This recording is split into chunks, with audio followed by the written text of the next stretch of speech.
Assalamualaikum warahmatullahi wabarakatuh. Shalom, Om Swastiastu, Namo Buddhaya, Salam Kebajikan. Ladies and gentlemen, before we start the conference and in order to avoid any noisy sound during the conference, I would like to ask you to stay muted and please rename your Zoom's display name accordingly to your role. For presenters, please add letter R followed by your room's number and your full name. For session chairs, please add SC in the beginning, followed by R with your room's number and your full name. Thank you. To the Honorable President of Association of International Business and Professional Management, Dr. Liem. To the Honorable Vice President of Association of International Business and Professional Management, Ms. Ira Christiana, and to the Honorable Mr. and Mrs. Presenters, lecturers, distinguished guests, fellow participants, ladies and gentlemen. I am Dani Bayu Firdaus, the MC for today's conference, and I'm very pleased and honored to be here. This conference is organized by the Association of International Business and Professional Management in collaboration with Technological and Higher Education Institute of Hong Kong and is attended by participants from various countries such as Indonesia, Hong Kong, Malaysia, Nepal, India, Pakistan, and more. On this occasion, we are honored to have insightful presentation from distinguished speakers from across the globe, whom I believe will greatly enrich our perspective and knowledge. We would also like to express our sincere appreciation to Technological and Higher Education Institute of Hong Kong for their valuable support in organizing this conference. Also to Universitas President Indonesia for their significant contribution to this event. Now, ladies and gentlemen, I would like to invite all of us to listen to the Indonesia National Anthem, Indonesia Raya.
Next, I would like to invite all of you to watch the AIBPM and THEi profile video.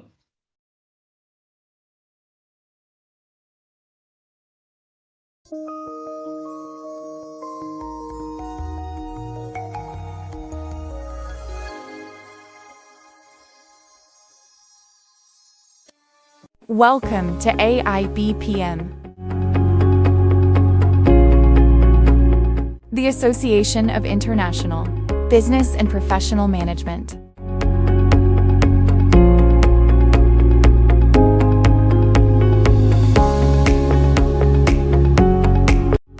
We connect academics, professionals, and students worldwide.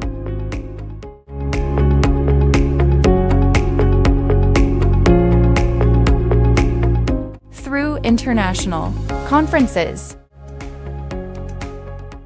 workshops, publications, and global projects, with more than 5,600 members and partnerships across leading universities.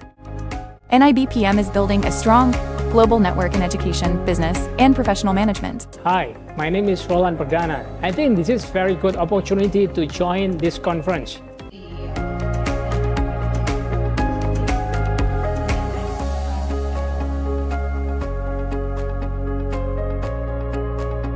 Hello, my name is Ferry Prastia. I am very happy to join this international seminar with AIBPM, and it is a good impression for me to enrich my knowledge. Hello, my name is Bogejon Sodikov. I'm from Tajikistan. We are so happy that we join such kind of conference.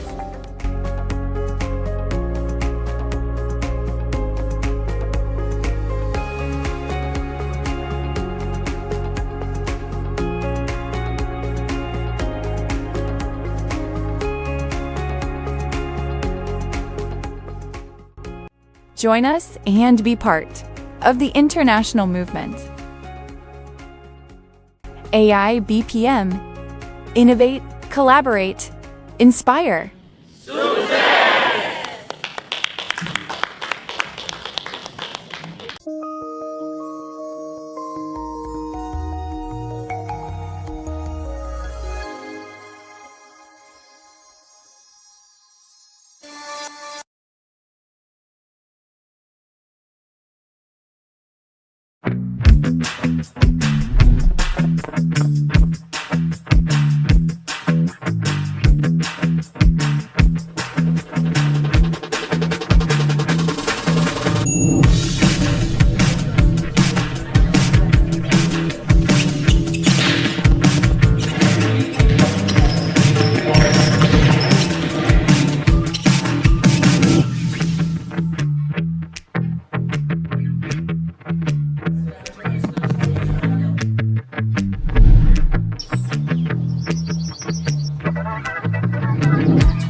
Thank you. Next, I would like to invite Dr. Liem Gaisin, the President of AIBPM, to give the opening remarks. For Dr. Liem Gaisin, the time is yours.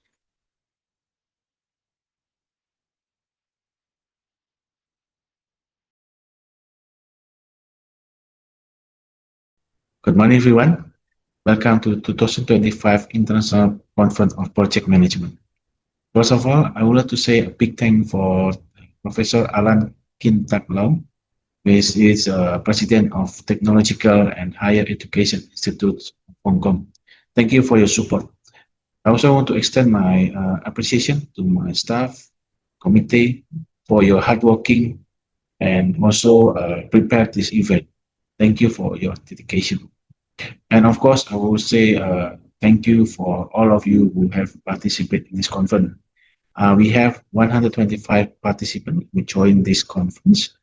They come from many countries such as Malaysia, India, United States, Philippines, Vietnam, Hong Kong, and of course Indonesia.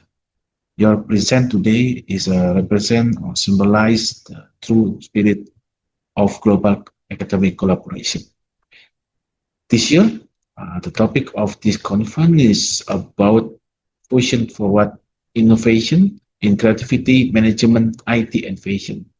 It's not only timely, but it's also crucial. In the world of rapid transformations, project management play important roles to connect creativity, technology, business sustainability. This conference provides platform for us to share knowledge, build networks, and create solutions for the global challenge. We also want to announce that all the submitted paper will be carefully reviewed and selected paper will be to be published in Scopus Index journals and also other reputable international journals. This is our strong commitment to help researchers to publish the journals and also to expand the global impact of this work. Looking ahead, I also hope to strengthen collaboration not only with technological and higher education institute of Hong Kong, but all of you. We from IBPM is very happy to make collaboration with you. In the futures, we hope we can also make also enhance our program and initiative in your institution. We also warmly welcome for you to join us again in upcoming ICPM conference in Bali in this December 2025. Let us begin this conference with open-minded and sharing commitment to innovation, creativity, and meaningful collaboration. I wish everyone have a very nice discussion, inspiring session, and lasting partnerships. With that, I officially declare that 2025 Hong Kong ICPM opens. Thank you so much.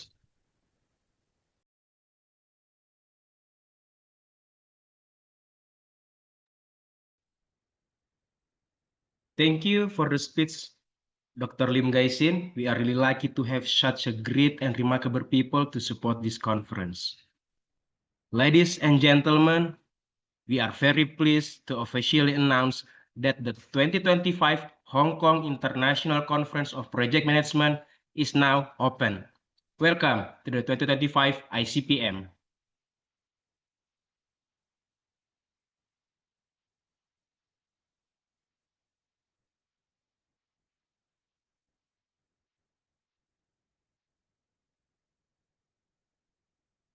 Okay, now please turn on your camera so we can have a photo together with all participants. I think Miss Alisa will take over for a while for the session. Miss Alisa, go ahead. Thank you, Mr. Dandi, for your help. Okay, to all participants, please turn on your camera so we can have photos together as our documentation.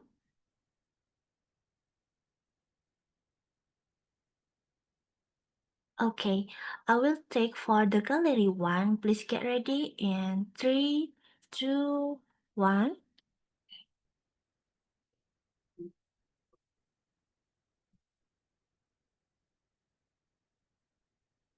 Okay, thank you. Please get ready. 3, 2, 1.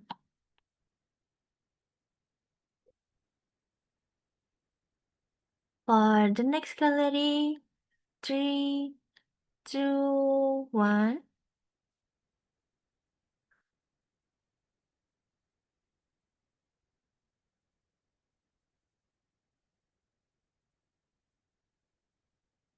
Okay, thank you. For our next gallery on 3, 2, 1.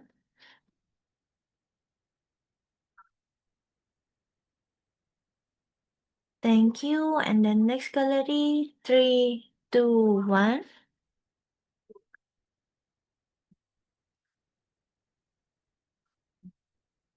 And last but not least, 3, 2, 1.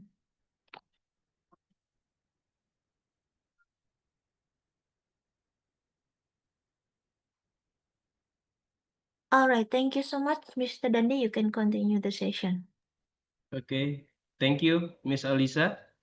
Also, I would like to invite you to share the photos taken during the event, all this event on your Instagram and use the hashtag 2025 ICPM, hashtag #InfoAIBPM, and hashtag info for academia.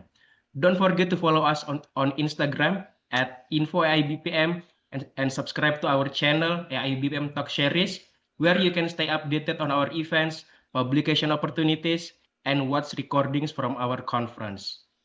At long last, ladies and gentlemen, this is the time for me to introduce the keynote speakers for today's conference. Our keynote speakers are, the first one is Professor Catherine Amoroso Leslie from Kent State University, United States of America. The second one is Dr. Ainul Mohsin binti Abdul Mohsin from University Science Malaysia. The third one is Dr. Hong Owen from University of Tasmania, Australia. The fourth one is Dr. Manish Kumar Srivastava from Christ University, Bangalore, India. And the last one is Professor Dr. Purwanto STMM from President University, Indonesia. In order to start the conference, please welcome our mods today, Dr. Firdaus Ahmad Malik. Thank you, Mr. Dandy. Am I audible? Yes, Dr. Firdaus, your voice is very clear. Welcome to today's session 2025 Hong Kong International Conference of Project Management, which is titled on Fusion Powered Innovation in Creativity, Management, IT and Fashion. I welcome you to this international conference. My name is Dr. Firdaus Ahmad Malik. I will be moderating this event. Before we begin, I want to share some guidelines to all the participants and keynote speakers. Today we will be having 5 keynote speakers all across the world. Professor Catherine, Professor Anil Musin, Dr. Honggang, Dr. Manish Kumar Srivastava, Professor Dr. Purwanto. Here are few guidelines I want to share with all the participants. All online participants will be muted during the presentation. So make sure your mic is muted so there is no disturbance from your side. Each presentation of keynote speaker, we will be taking question and answer session after each presentation. The moderator has the authority to choose the questions and allow the participants who will be asking the question. It will be the moderator's sole authority. For our keynote speakers, this announcement is very important. After you are going to complete your presentation, you will be shared a separate Zoom link to join breakout room provided by the organizer to share a short testimonial about this conference. This will only take 1 or 3 minutes, and our moderator will be there to guide and record your testimonial. Before I start, I would like to inform that each keynote speakers will be having 30 minutes to present their slides, and after each presentation we will be having question and answer session. All keynote speakers have to finish the presentation session. So it is our pleasure to introduce our first keynote speaker, Professor Catherine Amorous Leslie from Kent State University, United States of America. So I request organizers to play her video. It is time for Professor Catherine.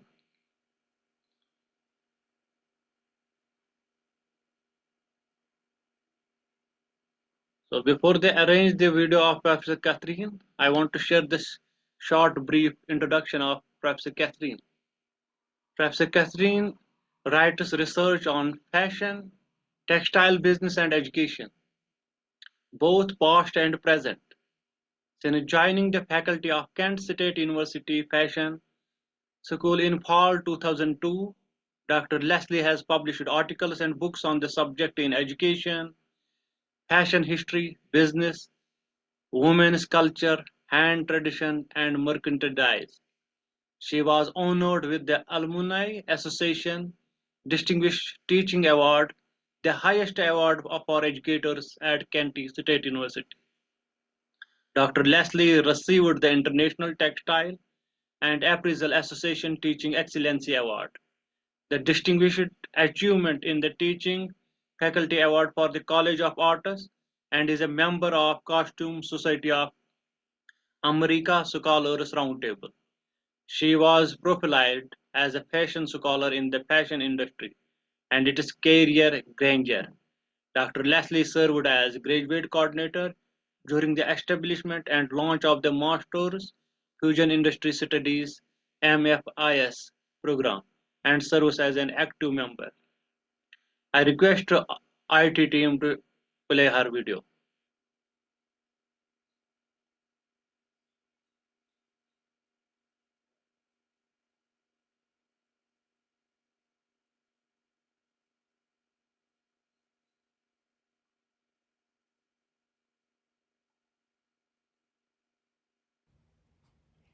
Hello, I'm Dr. Catherine Leslie from the School of Fashion at Kent State University in the state of Ohio in the United States of America.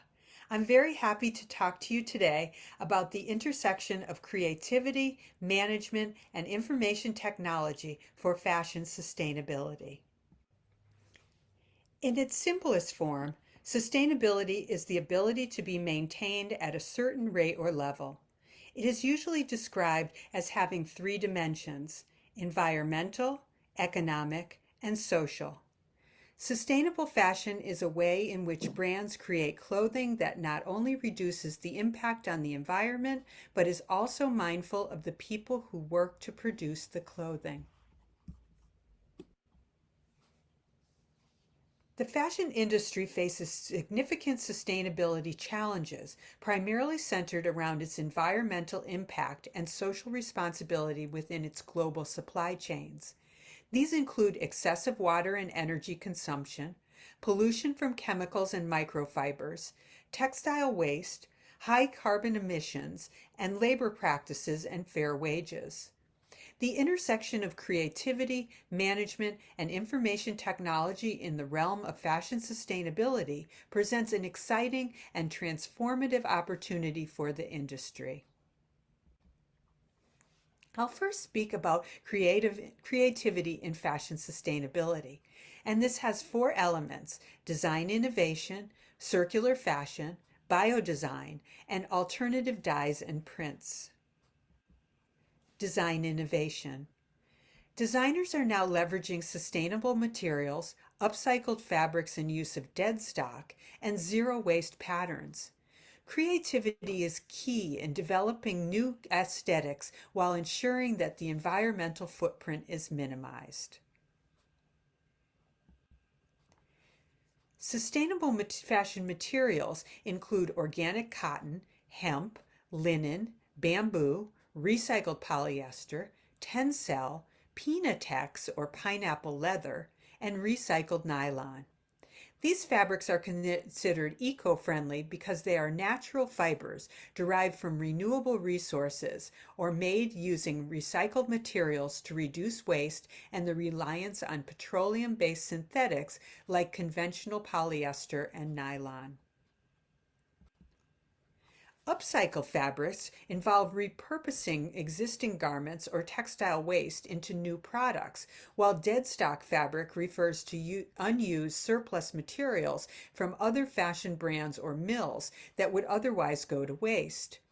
Both practices reduce landfill waste and conserve resources by giving new life to materials already in existence, promoting a more circular economy in fashion by minimizing the need for new textile production. Zero-waste patterns are a sustainable approach to garment making that minimizes or eliminates fabric scraps by strategically arranging pattern pieces to fit the entire width of the fabric, often resembling a puzzle. This method not only saves money by using less fabric, but also reduces waste, lowers the environmental impact of fashion, and can result in unique, less conventional designs with fewer seams. Circular fashion. Creative solutions like designing for disassembly, easy recycling, and modular clothing, items that can be updated or customized, are gaining traction. Designers are focusing on longevity and versatility, moving away from the fast fashion cycle. Designing clothing for disassembly is a circular economy approach where garments are intentionally designed to be easily taken apart at the end of their life to recover individual materials for high-value recycling, reuse, or repurposing. Key strategies include using monomaterials, avoiding complex blends, employing easily removable or reversible fasteners like screws or temporary yarns, and utilizing safe dyes to support a closed-loop fashion system. Modular clothing involves garments with interchangeable components like sleeves, collars, or panels connected by standard interfaces such as zippers or buttons, allowing wearers to customize their outfits for different styles or occasions. This concept promotes sustainability, extending the lifespan of garments, reducing waste from the fast fashion industry, and offering personalized wardrobes. Designers use modular systems to create adaptable pieces, enabling transformations from one garment type to another and fostering more sustainable production and consumption patterns. Biodesign. The use of organic materials like fungi, algae, bacteria, and food waste is gaining momentum, where bio-based design intersects with fashion sustainability. It's both artistic and functional. Biodesign in fashion combines biology and design to create new sustainable materials and products by utilizing living organisms like bacteria, yeast, and fungi. This innovative field leverages biological processes such as fermentation to grow materials such as leather alternatives or using plant roots to weave textiles. The goal is to move beyond waste and resource depletion towards a symbiotic relationship between fashion and the environment, though challenges include slow production times and a lack of investor support for experimental projects. Alternative and natural dyes and prints.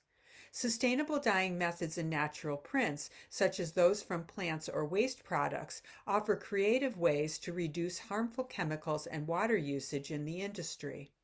Alternative and natural dyeing techniques like eco-printing and botanical printing use plant materials such as leaves and flowers to transfer patterns and colors onto fabric, creating unique designs. Natural dyes can also be extracted from plants, insects, shellfish, or minerals to create colors like the indigo blue from the indigo plant or the red from the madder plant. Common food-based dyes include turmeric for yellow, red cabbage for purple, and avocado skins for pinkish peach tones. The next topic I'll speak about is management and fashion sustainability, and there are 4 components: sustainable supply chain management, waste management, sustainability metrics, and collaboration and partnerships. Sustainable supply chain management. Effective management is necessary to ensure transparency in sourcing and manufacturing. This includes vetting suppliers for sustainable practices, reducing carbon footprints, and ensuring ethical labor practices. To vet fashion suppliers for sustainability, brands should seek certification like GOTS, the Global Organic Textile Standard, and Fair Trade, scrutinize supply chain transparency and material sourcing, and assess environmental impacts such as waste reduction and energy use. Additionally, evaluating factory conditions, ensuring fair wages and labor practices, and monitoring a supplier's continuous progress toward their stated sustainability goals are crucial steps for responsible sourcing. To reduce fashion's carbon footprint, fashion brands can contribute by using organic or recycled materials, improving energy efficiency in manufacturing, implementing renewable energy sources, reducing waste, and increasing supply chain transparency.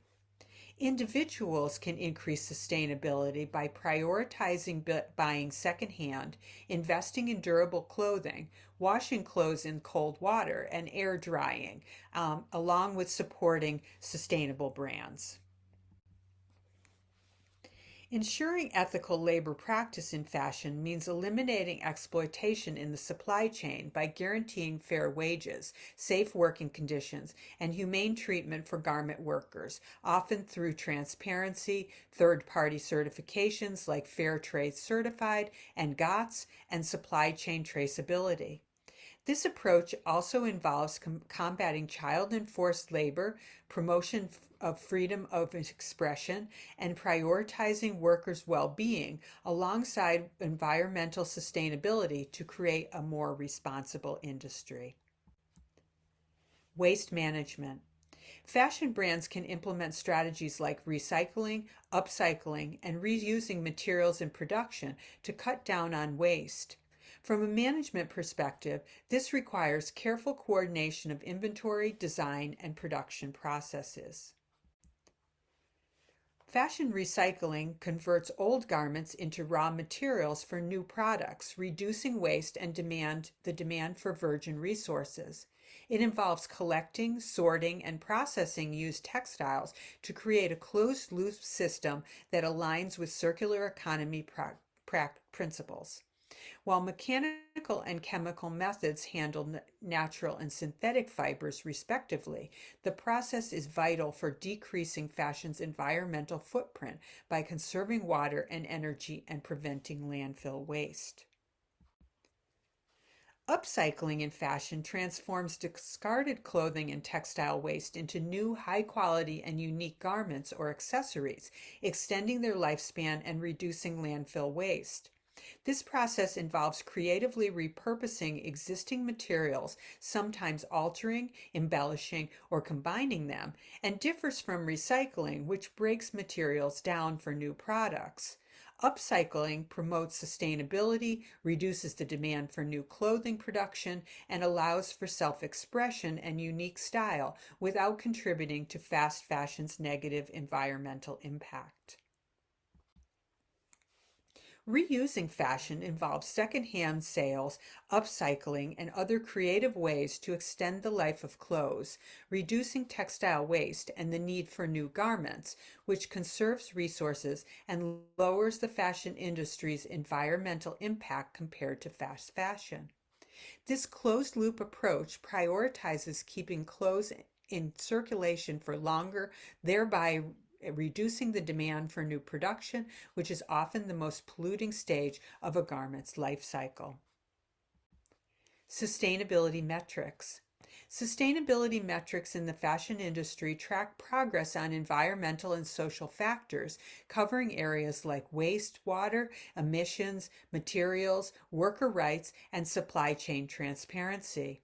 Tools such as the Business of Fashion Sustainability Index use 338 metrics to benchmark companies against specific targets, pushing for transformational change towards global climate and social goals.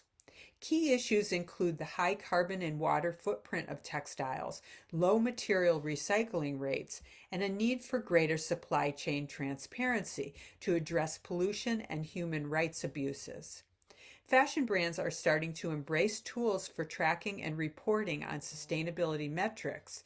Management is key in integrating these metrics into strategic decision-making. Collaboration and partnerships. Sustainability often requires collaboration across industries, such as partnerships between fashion brands and technology companies, or collaborations with environmental organizations. Effective management ensures smooth communications and alignment of sustainability goals.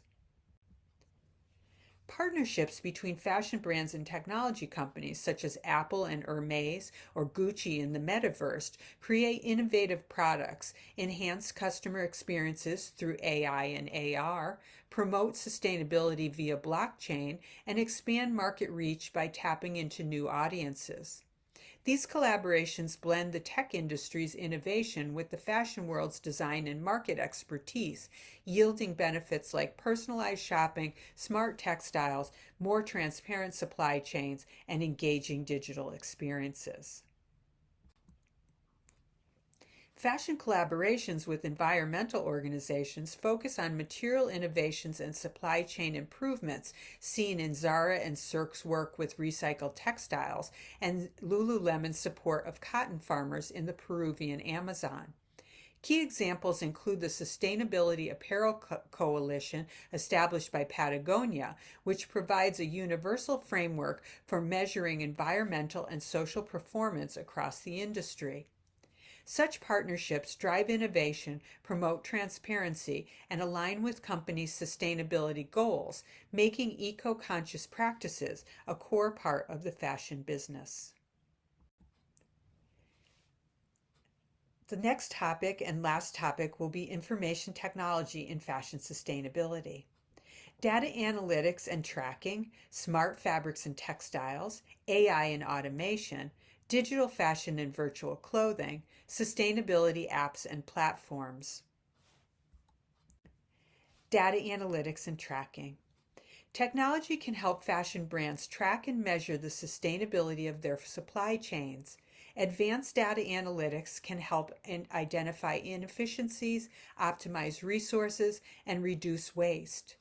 Tools like blockchain are increasingly being used to trace the origins of materials, ensuring transparency. Advanced data analytics transform the fashion industry by providing deep insights into consumer behavior, enabling demand forecasting and inventory optimization, personalizing customer experiences, and improving supply chain efficiency through AI and machine learning. By moving beyond intuition, fashion businesses leverage descriptive, diagnostic, predictive, and prescriptive analytics to anticipate trends, reduce overstock and stockouts, and create more targeted marketing campaigns and tailored products. Blockchain and other innovative technologies are being used in the fashion industry to enhance transparency, fight counterfeiting, and to enable new business models like digital fashion and resale. By digitizing products and their supply chains, brands can build trust with consumers and optimize operations. Smart fabrics and textiles. IT is playing a crucial role in the development of smart textiles. Smart textiles and smart fabrics are materials embedded with electronics and sensors that allow them to sense, react to, and adapt to environmental stimuli, providing functionalities beyond conventional textiles. These e-textiles integrate conductive fibers, sensors, and actuators into everyday fabrics to monitor physiological signs, respond to external inputs by changing color or shape, and communicate with other devices. Smart textiles can monitor wear and tear, optimize the life cycle of garments, and adjust to environmental conditions. This contributes to longer-lasting clothing and reduced waste. AI and automation. Artificial intelligence is helping brands predict trends more accurately, reducing overproduction and waste. AI can also assist in designing clothes that require less material or are easier to recycle. Moreover, automation in the production process can improve efficiency and reduce waste. AI is transforming fashion trend forecasting by rapidly analyzing vast amounts of data from social media posts to sales figures to identify emerging styles, colors, and cultural influences before they become mainstream. This data-driven approach helps brands make faster, more accurate predictions about what consumers will want, optimizing inventory, personalizing customer experiences, and reducing waste in the design and production process. While powerful, AI in fashion forecasting complements human creativity, with analysts using AI insights to make strategic, nuanced decisions that account for broader economic and cultural shifts beyond what data alone might suggest. AI is used in fashion design to accelerate the creative process, visualize designs in 3D, generate new design concepts, and provide inspiration for styles, colors, and fabrics. Tools like Resleeve and Newark AI allow designers to input prompts and images to quickly create various design options from initial sketches to realistic renderings. AI automates fashion production by enhancing design generation and prototyping through generative AI models, optimizing supply chain and inventory management via demand forecasting, automating manufacturing tasks with AI-powered robots and quality control systems, and increasing material efficiency by minimizing waste. This leads to faster development, reduced costs, better inventory control, and a more sustainable workflow across the entire fashion production process. Digital fashion and virtual clothing. Another breakthrough in fashion sustainability is the rise of virtual fashion. Digital clothing designed for virtual avatars allows consumers to express themselves digitally without creating physical waste. The ability to buy and wear virtual garments opens up possibilities for more sustainable consumer behavior. Digital clothing is a non-physical apparel designed for use in virtual environments such as video games, social media, and the metaverse, where it enhances avatars and online personas. While its creation uses digital tools, its impact can be sustainable, as it requires no physical resources and produces no waste, supporting the growth of the metaverse and digital asset markets. Digital fashion can be seen as an extension of self-expression, but also serves as a marketing tool for influencers and brands. Virtual fitting rooms are digital tools often using augmented reality and artificial intelligence that allow customers to digitally try on clothes and other products online or in store, improving the online shopping experience by helping them visualize how items will fit and look before purchasing. These platforms offer benefits such as increased customer confidence, reduced return rates, and valuable customer data for brands, though challenges remain in ensuring accuracy and seamless integration with existing systems. Sustainability apps and platforms. With the increased demand for transparency, various platforms and apps are emerging to help consumers make more sustainable choices. From platforms that educate consumers about sustainable brands to apps that allow users to track the carbon footprint of their purchases, IT is enabling consumer-driven sustainability. Fashion sustainability apps and platforms include marketplaces for buying and selling secondhand clothes like Depop, Poshmark, and ThreadUp, ethical brand ratings like Good On You, rental platforms such as Rent the Runway, and apps that facilitate wardrobe management or swaps like Wearing and By Rotation. The synergy between creativity, management, and IT can be summarized by three outstanding aspects: collaborative platforms, consumer engagement, and the role of technology in scaling sustainability. Collaborative platforms. There's platforms where designers, manufacturers, and consumers can communicate and collaborate in real time, can lead to more sustainable outcomes. For instance, designers can work closely with suppliers to select sustainable materials, while technology tracks the entire process to ensure that sustainability targets are met. Consumer engagement. IT tools that help brands communicate their sustainability efforts can create more informed consumers who make conscious purchasing decisions. Management strategies can leverage data from consumer behavior, enhancing decision-making around sustainable practices. The role of technology in scaling sustainability. Creativity and management are crucial for establishing sustainable practices, but it's technology that can scale these efforts across the entire industry. Technologies like AI, blockchain, and the Internet of Things can help standardize sustainability metrics and drive industry-wide changes.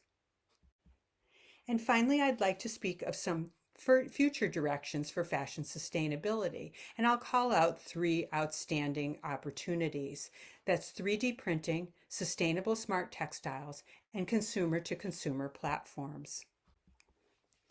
3D printing could revolutionize how we think about clothing production, making it more customized and reducing waste. Sustainable smart textiles are a growing area of IT and fashion. These fabrics will not only be eco-friendly, but also have integrated technologies for sustainability, such as self-cleaning materials or fabrics that change based on temperature. Consumer-to-consumer platforms, online platforms that encourage sharing, upcycling, or swapping clothes will grow as technology facilitates these new business models. In conclusion, the future of fashion sustainability lies in a blend of these creative, managerial, and technological innovations. By embracing each of these areas in tandem, fashion can evolve into a more sustainable and responsible industry. Thank you.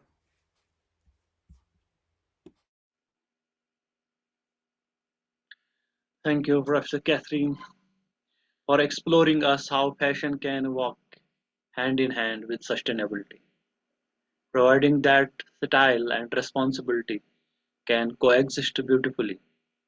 Now let us carry this spirit forward as we welcome to our next speaker for today's session.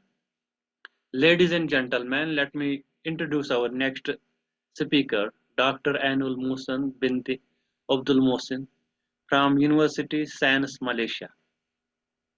She is senior lecturer in international business at School of Management, University Sains, Malaysia. She was conferred a PhD degree in strategic management, specializing in competitive intelligence from USM. She obtained her Bachelor's of Business Administration degree from the University of Iowa, United States, with a double degree in finance and marketing. Her research interests are competitive intelligence, human governance, strategic management, and international business. She has vast experience of over 18 years in corporate experience in various industries. Her work experience varies from the financial manufacturing, shared services, and consultancy sectors.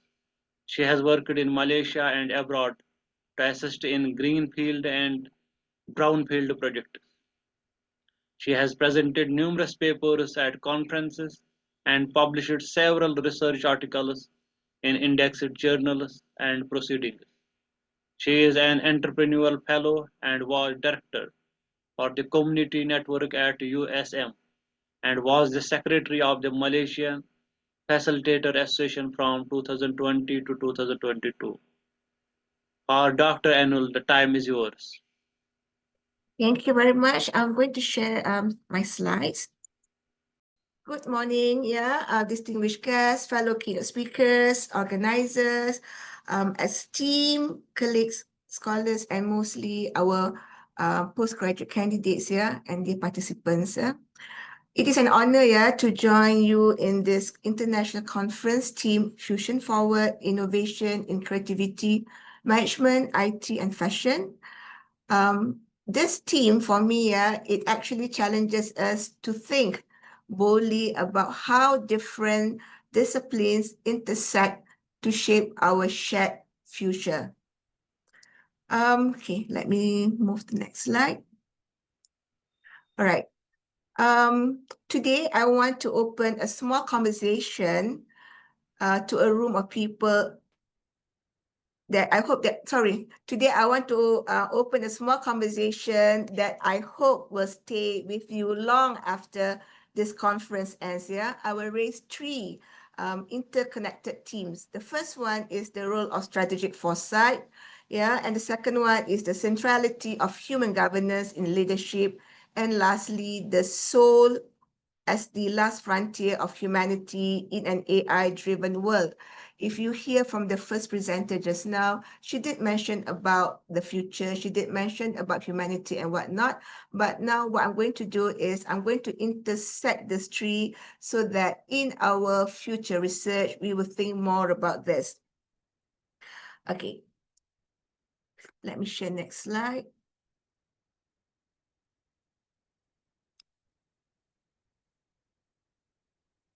Let me ask this question. What will tomorrow demand of us?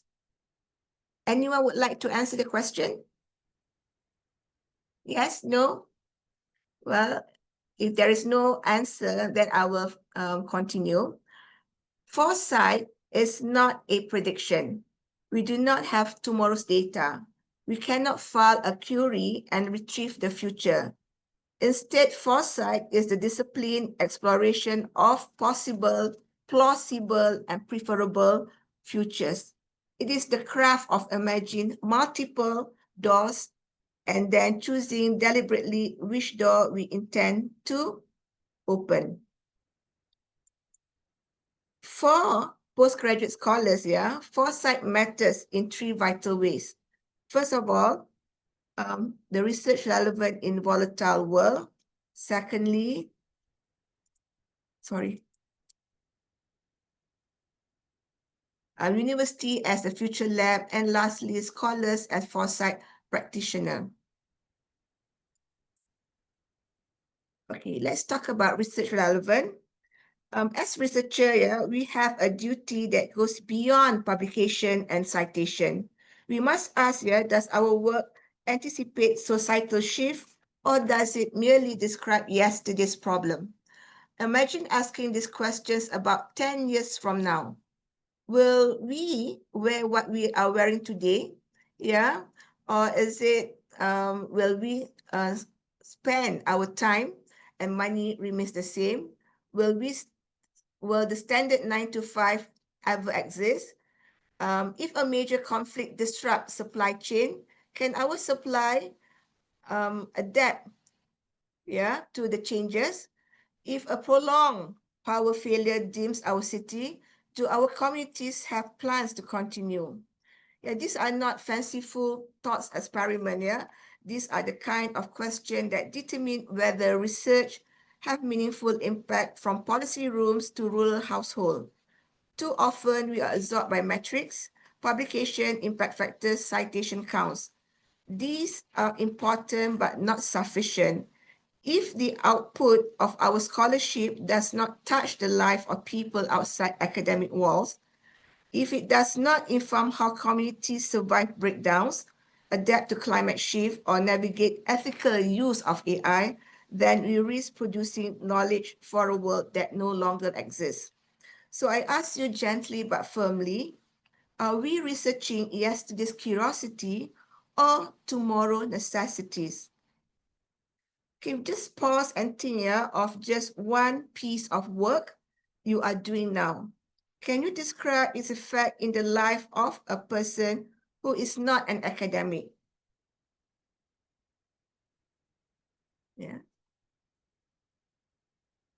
Universities as future labs. Universities have historically been places of critics, custodianship, and care.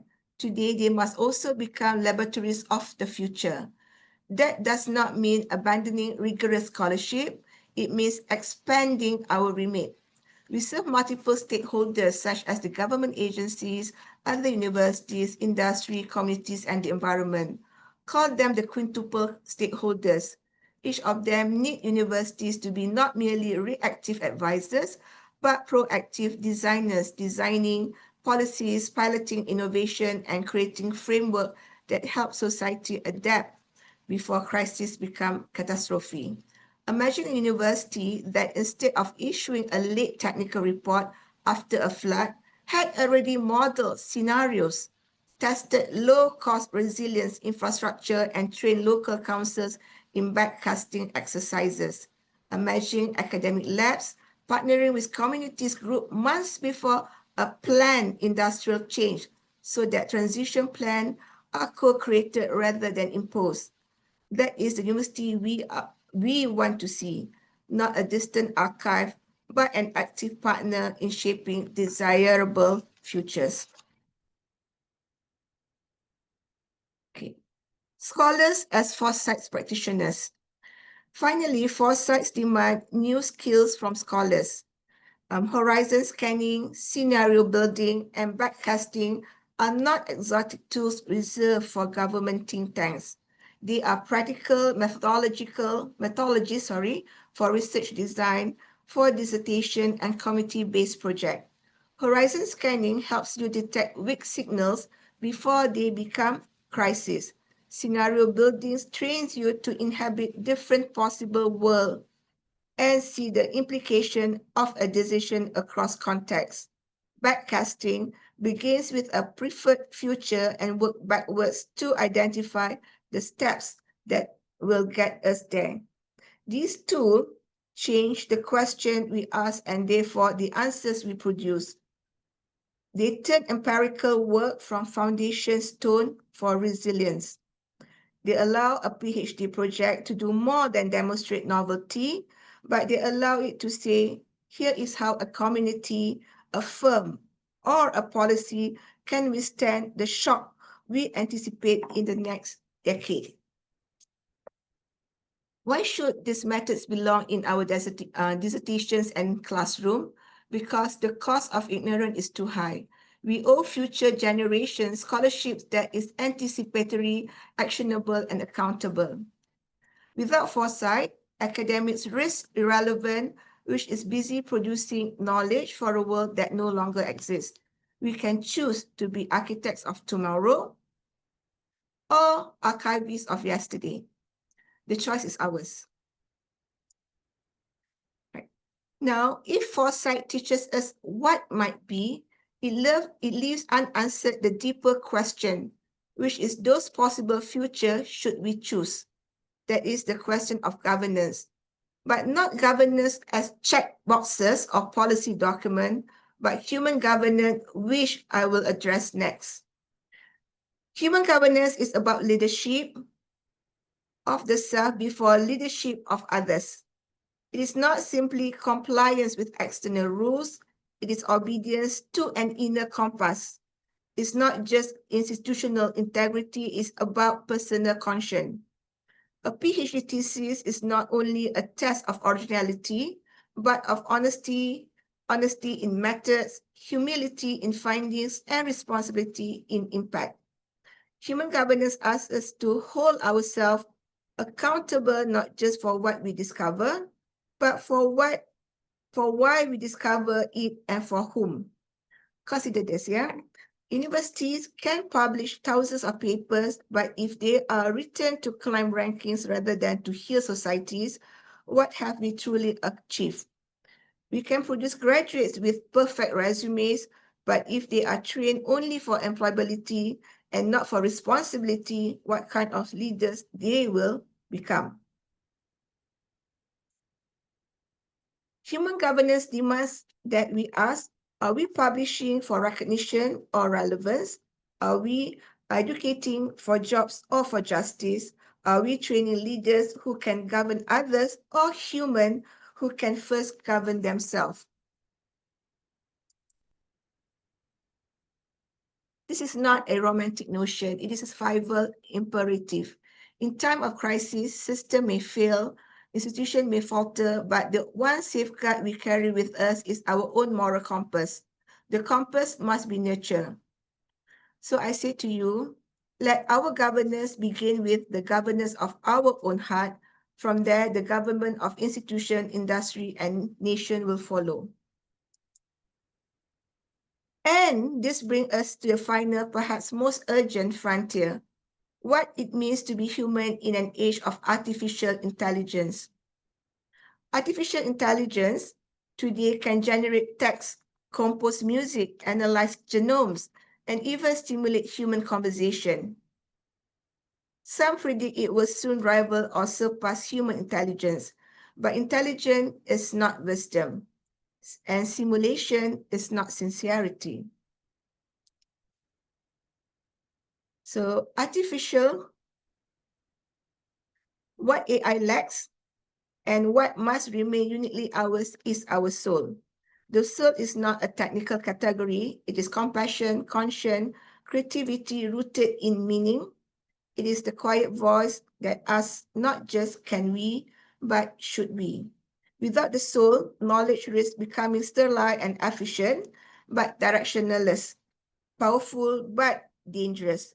In a world where AI can write research paper, what will distinguish a human scholar is not only technical quality, but the moral and philosophical depth embedded within. The soul ensures that data serve dignity, that algorithms serve equity, and progress serve people. So let us be clear, our role as scholars is not to compete with machine in speed or volume. Our role is to infuse knowledge with wisdom, to ensure that research serves humanity, not just efficiency, ethics, not just economics. The last frontier is not AI itself, but whether we can preserve the humanity that makes knowledge worth pursuing. Because let me conclude with this. Foresight gives us vision, human governance gives us moral direction, the soul gives us purpose. As scholars, we are not just students, but we are stewards of knowledge and custodians of the future. Okay. In an AI-driven world, machine may have intelligence, but only you and I and all of us, the human scholars, have a soul. And it is the soul that we determine not just what future we can imagine, but what future we ought to create. Thank you. I think that's is all about my presentation today.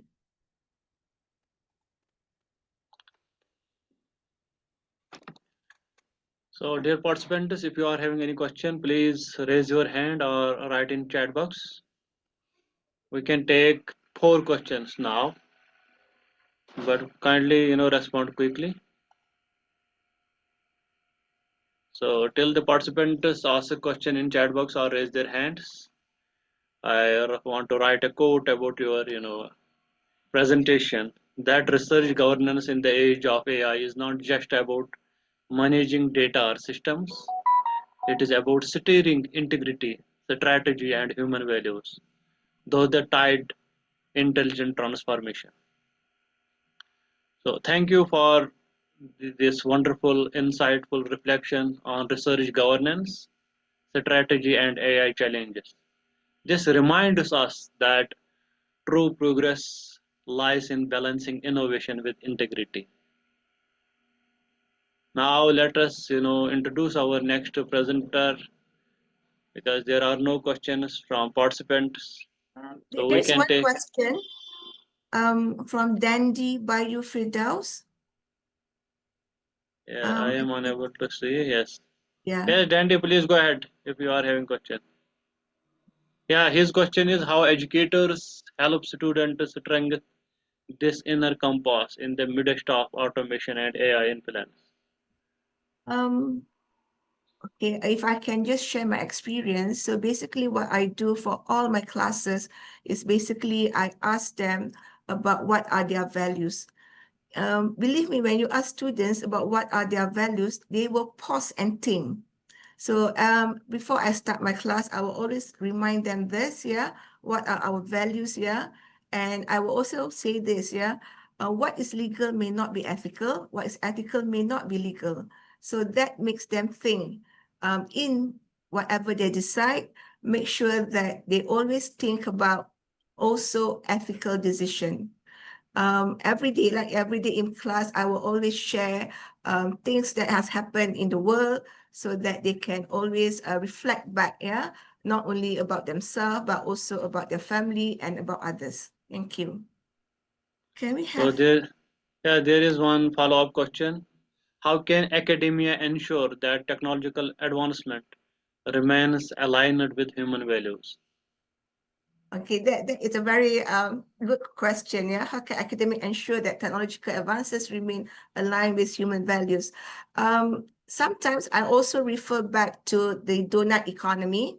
So the donut economy says you use things that is basically what you can do within sustainable environment. So that is how when I design things for my classes or even for my research, I will always go back to the moral compass.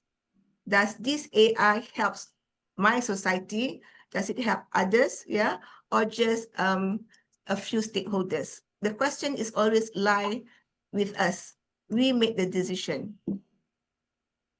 Can we So even have yes, critical there. thinking? Can we even have critical thinking by having access AI? Can we? Okay, to me, yeah, all the tools, even your ChatGPT is there to help you. But at the end of the day, you have to be the expert. So, as I say, yeah, if we are the only human who have soul, so you have that feeling, you can have that compassion, and that will relate back to your critical thinking of how to help others or how to rectify things. Yeah, that's my answer. Thank you.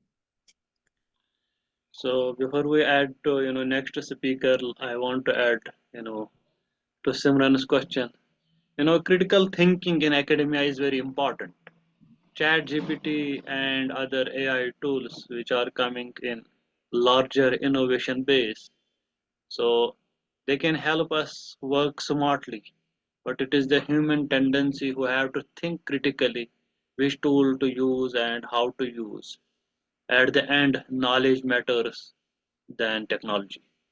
So therefore, critical thinking is, you know, is a value-based, system in academia, which can never be replaced by ChatGPT. ChatGPT and machines, they can make errors because they are man-made, but critical thinking with logic, so that will remain there. So now let us move to our next speaker. We are going to invite Professor Dr. Pravanto STMM. He is professor in financial management at Presidency University, Indonesia. He is having 14 years of teaching experience in Sharia banking and finance, global operation management, economics, managerial finance, business statistics, and research methodology. He holds bachelor's in engineering and master's in management from Gadjah Mada University and a PhD in Islamic microfinance from Padjadjaran University. He served as director of multiple programs at Presidency University, chief editor of Ideas Journal, and has authored numerous national and international publications as well, presented at major conferences across Asia. He is also an editorial board member and review of several Scopus and international journals. His research focuses on banking and finance, Islamic finance, microfinance, and Waqf with notable recognition, including the FRISC 2020 Scopus Recommendation Award by OJK, IAEI, and Depo Juro University Beyond Academia. He actively contributes as a trainer, judge, and panelist in various competitions, grants, and international academia programs. For Professor Prevanto, the time is yours.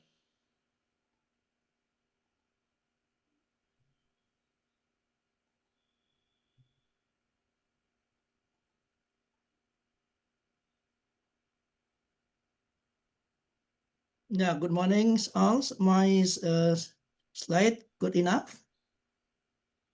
Yes, they are visible. You can make them. Yes, please go ahead. Okay. Yeah, okay. Good morning, all participants, moderators, and all audience. Today I will present the title Elevating Poverty through Islamic Microfinance in Indonesia, focusing outreach and efficiency. This is the backgrounds of the research. Based on our practical and experience, the growth of BMT, Baitul Mal Wal Tamil and Syariah Cooperative or Kopcah in Indonesia is quite fast. Based on the empirical data, in 2014, the total number more than 4,000. In 2018, around 4,500, and until now, the total number around 5,500. This is the big impact, and this is the good news for our country about the total number. But in one side, the level of sustainability in Islamic microfinance is still very low because many problems in non-performance financing. And then in one side, the trade-off between the sustainability of Islamic microfinance and outreach for the poor. In one side, a debate between welfareists focusing outreach dominant, focusing poorest to become poor and poor economically, and institutionalized focusing the commercialization, sustainability, and now, based on the preliminary interview result, we defined 5 questions focusing depth of outreach, how what BMT and Kopcah can provide benefits, increase revenue, and create independent customer. The second question is focusing breadth of outreach, how BMT and then Kopcah serve the wider community, increases participant and increases asset. And number 3 is length of outreach, how BMT or Kopcah serve in a long and continuous period. Number 4 is scope of outreach, how BMT or Kopcah offer the number of type of product. The last is financial and social efficiency, how to maintain financial and social efficiencies. In the right side, this is the answering based on some expertise, practitioners, and some manager, businessmen, and others about the interview result.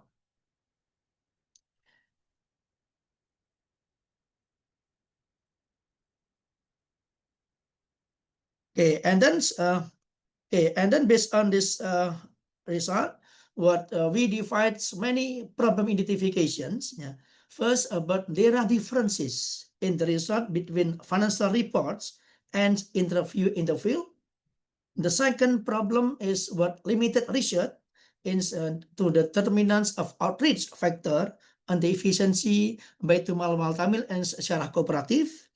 There is still no balance between financial and social efficiency in Islamic microfinance. The function of Islamic microfinance simultaneously between financial and social efficiency. And then the determinations of the scope of outreach toward the empirical social efficiency has not been found. The last is still differences in research result and relationship between financial and social efficiency based on the previous research, Guterres Gloria and Pava Kraus in 1996. Based on the backgrounds and the problem identification, researcher break down the main research questions. Number 1 is there an effect of outreach factor on efficiency? The second question is, what is the correlation between the financial efficiency and social efficiency in Islamic microfinance institution? The last is, what the future strategy the Syariah microfinance institution to increase the capability and the value in order to help alleviate poverty. Now, this is some literature review to pick up to support our research. First is the grand theory, focusing theory in microfinance, which was led Jerwood and Robinson. And microfinance provides alternative to client with the low income, access to basic financial services such as loans, savings accounts, money transfer services, and insurance, and assist people from various levels of poverty. And then intermediate theory, including aspect of outreach based on the Schreiner 1999's in basically aspect of outreach consists of 6 dimensions of outreach. The first is what of outreach.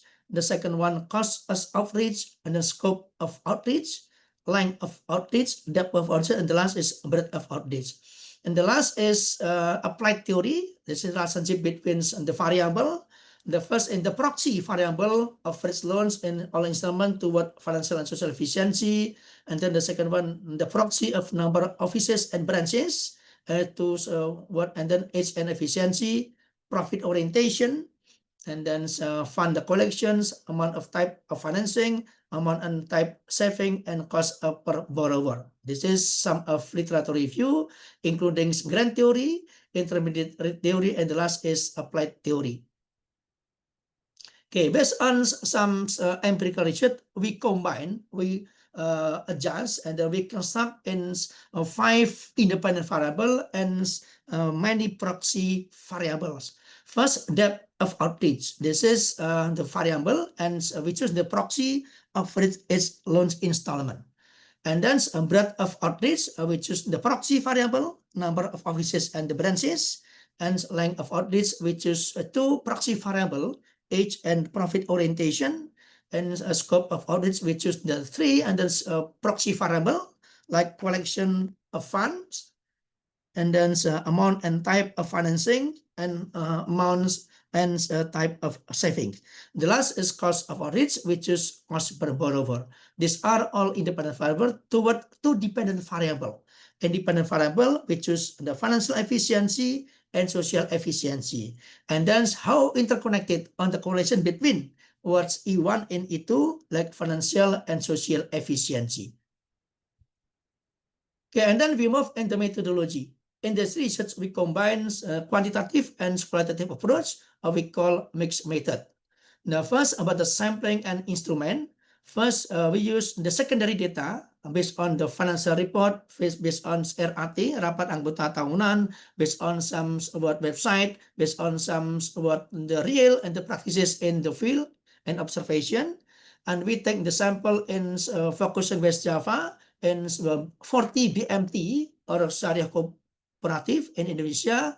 And then we construct 5 years. In total observation, the data around 124, we choose the panel data. And then we process in this data by eFuse and MaxDia. And then to create efficiency analysis, and then we construct 2 types, financial efficiency, and then we choose envelopment model, and social efficiency, and then we choose envelopment model. And then number 3 is the panel data regression model. Based on panel data, we choose the random effect model is used, and then the second one to fulfill, to make sure the data is good enough and normal distributions, we run by classical assumption tests have been done and the past. And then the last is we check the multiple regressions by hypothesis testing test, and then F-test and adjusted R-square. The last and the qualitative research method, we applied in the pentahelix model interview and focus group discussion or FGD. Now we take in interview result and FGD. Total informants is 35 the people. Yeah. Now 135 people representative the practitioner, and that's government, academics or researcher. And the last is communities and the media. This is our method to construct in this research. Okay, this is about the result on discussion. First, in descriptive statistics, just to know about the profile. The profile in our research, the first is a variable, asset, and number of employees, and then external funding, and number of client, and social efficiency. And then we took in for what the parameter, minimum, maximum, mean, and standard deviation. Okay, and then the panel data regression. In this case, we choose the random effect test or SE, and then based on the Bruce Pagan, all and then data already fulfill the requirement. And then classical assumption tests based on the research, we choose normality test, and then heteroscedasticity test, multi-correlation test, and auto-correlation. All classical assumption tests already fulfill, like heteroscedasticity, multi-correlation, and the last is auto-correlation based on the Darwin equation. Now, because all classical assumption tests already done, and make sure the data is already good, and then what the result? This is the result, students. Based on multivariate analysis, And this is all the variable. And then if we check in the result, this data, some variables are significant and some variables is insignificant. The direction in some is positive and direction some of negative direction. And then R squared, and then around 0.53 or 43.3%. This is in multivariate analysis. And then students, and then next is interpretation of the result. And then based on this quantitative or statistic base, we can analyze and supporting or elaborate some theory, some previous and empirical. The first variable, average loans installments on financial and social efficiency. When the result has negative significant influence. Now, why negative significant influence? Because the reason is the ultimate goal is the welfare of the poor and financial increase, and then greatly contribute to the poor and poorest communities. This research in line with the previous research like Hermes et al. 2011 and Awardi and Mar 2014. And the second proxy variable, number of offices and branches on financial and social efficiency, when the result based on statistic base has the positive significant influence the direction. Now, what that means? The mean is reach remote areas or region and provide high touch to member and prospective members. This research in lines are supported by ROD 2011. The next proxy variable is age on the financial and social efficiencies. The result has a negative significant influence on financial efficiency and has the positive insignificant influence on social efficiency. This is the contradictive. Positive for financial efficiency and negative for financial efficiency and positive for social efficiency. What the reason? The increase of age should be good as long as the manager is trustworthy, and this research were similar and some is contradictive by Guterres Gloria et al. 2016. The next proxy variable is profit orientation on financial and social efficiencies. Now, in this research, all is negative impact or negative direction. Has negative insignificant influence on the financial efficiency, and then has a negative significant influence on social efficiency. One of the reasons, the empowerment of the weak economic community requires a long time. The business profit must be adequate and sustainable. Now, this research supporting by Carr and Deb 2017. About the next proxy variable is fund collection on financial and social efficiencies. Is the result all has positive insignificant influence. And one reason focus on principal savings, members mandatory saving, and grant funds.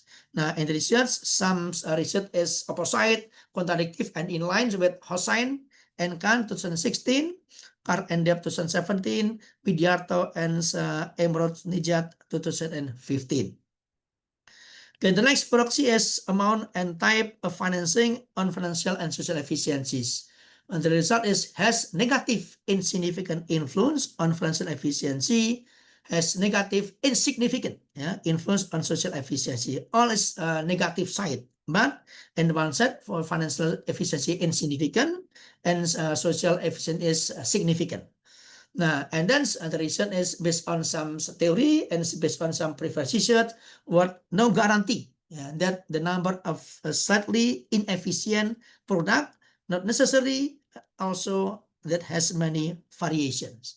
And the research in line with Wooler and 2000 and Rao and Vitamo 2015. The next proxy variable is amount and type of savings on financial and social efficiencies. Now, all is the negative, but in negative insignificant influence on the financial efficiency, and the second is negative significant influence on the social efficiency.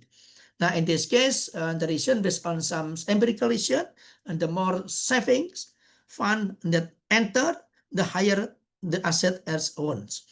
And then the second reason is the loyalty of member to save funds need to be taken seriously. This is in line with Hosen and Kahn's 2016. The last proxy variable is cost per borrower. On financial and social efficiency, the result is has insignificant influence financial and social efficiency. The reason is serving the poor is relatively high in transaction costs because the very small size in each financial transaction. Now, in this case, based on the theory, let Kerwood 19 and what 19. Okay, and then this is about ends of the variable. And then based on good of fitness or the test result on the first and second model show that adjusted or coefficient determination on the proportion to those variables, towards all variable towards dependent variables, we got 27.4% and 53.294%. Now, and that's all the positive correlation between financial efficiency and social efficiency. There is 50.86%. This is the mediums and the correlation between financial and social efficiency. It means if Islamic microfinance and that's good enough for financial and that's good enough for the social efficiency. This is the quantitative research method. Okay, and then in the focus and the qualitative or future strategies, which is in pentahelix model and combining with what focus group discussions. Now, because pentahelix, we collected based on 5 the informants. First is about academics or researchers. What the contributions or strategies for academic or researcher?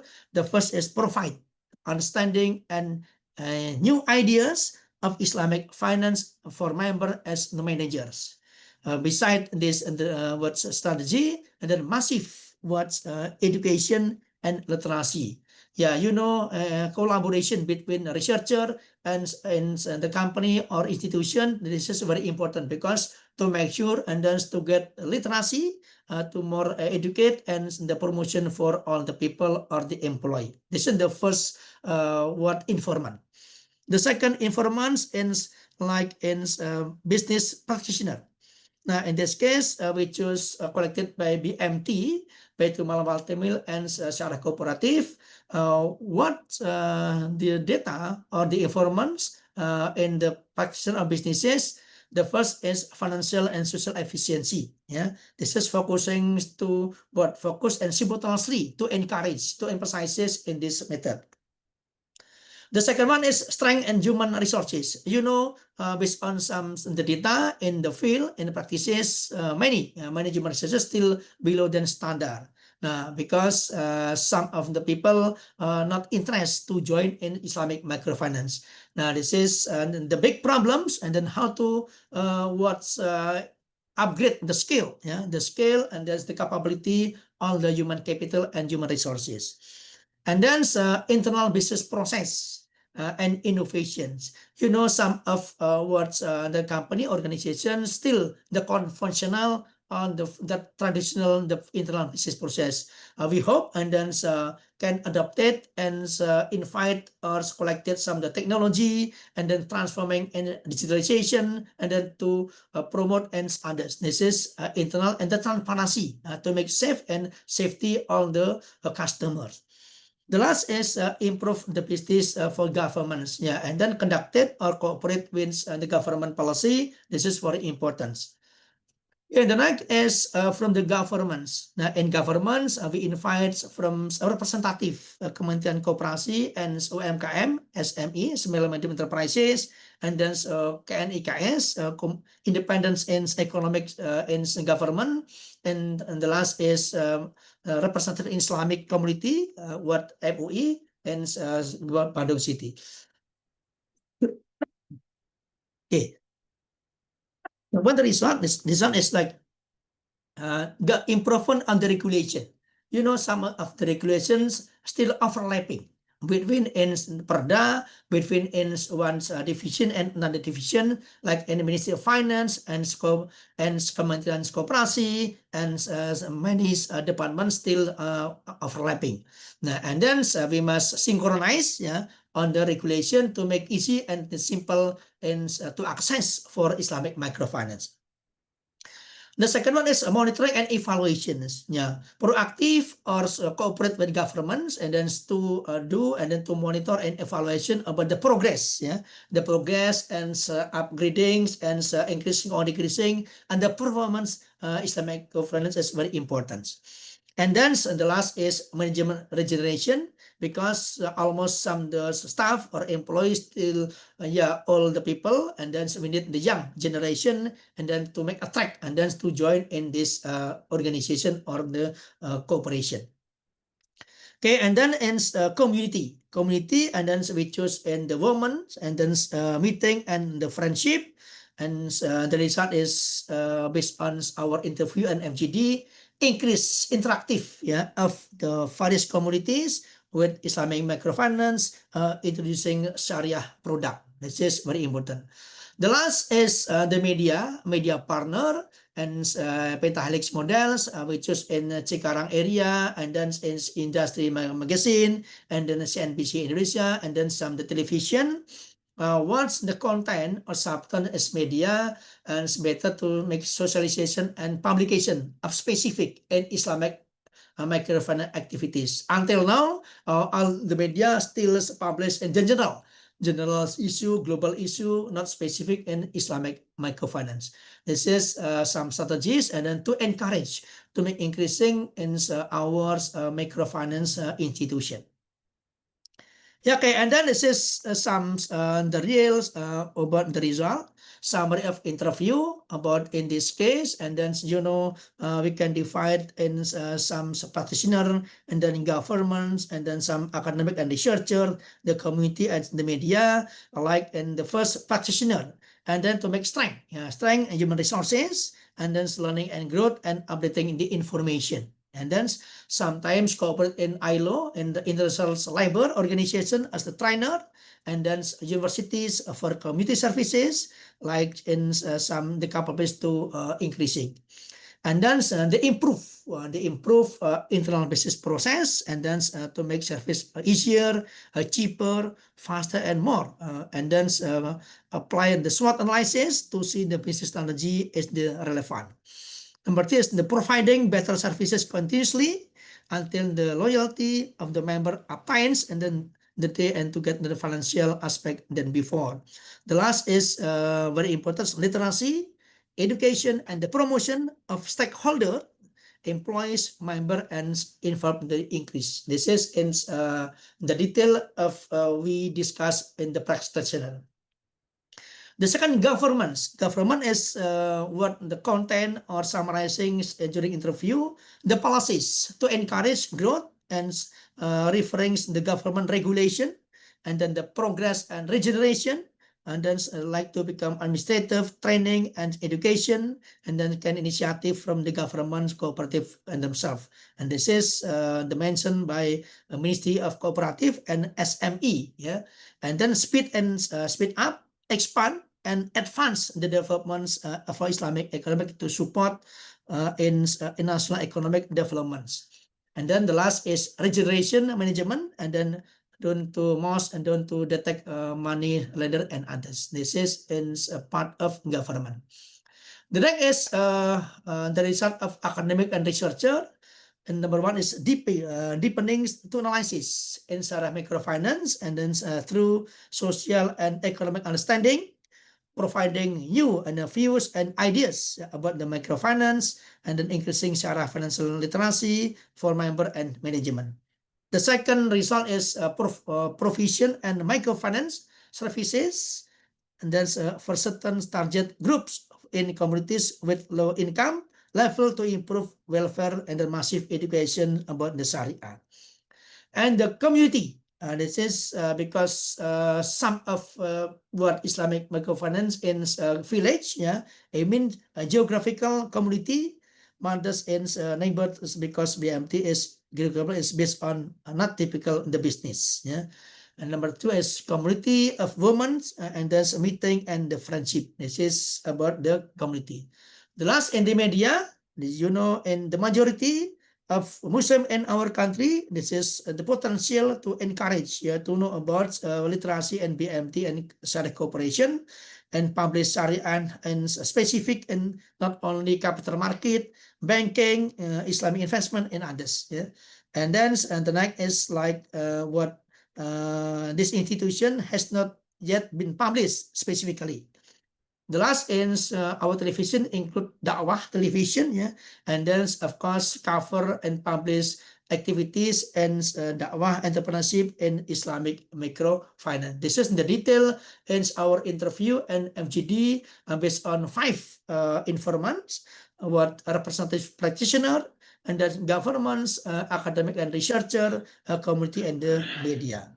Okay, and then the last, this is the detail and based on news, and then discussion and director of for inclusive finance, religious and social fund, and Syariah microfinance or KNKS. This is many, and then what this is interactive discussion, and then in many practitioner, and then many input from participant, from practitioner, regulator, and academics. Yeah. Okay, and then these various input include planning, preparation of supporting infrastructure SOP, committed human resources, continuous training, various regulation related in our topic. Okay, and then this is some recommendations. Yeah, in this research, just focus in Islamic microfinance. The next we suggest, and then the next research, and not only our perspective, yeah, and then focusing in the client or demand side. And then in citizen awareness, recommendation is what education and massive penetration, and not on about product diversifications be considered, because some BMT or COPSA just limited type of product or type of about the services.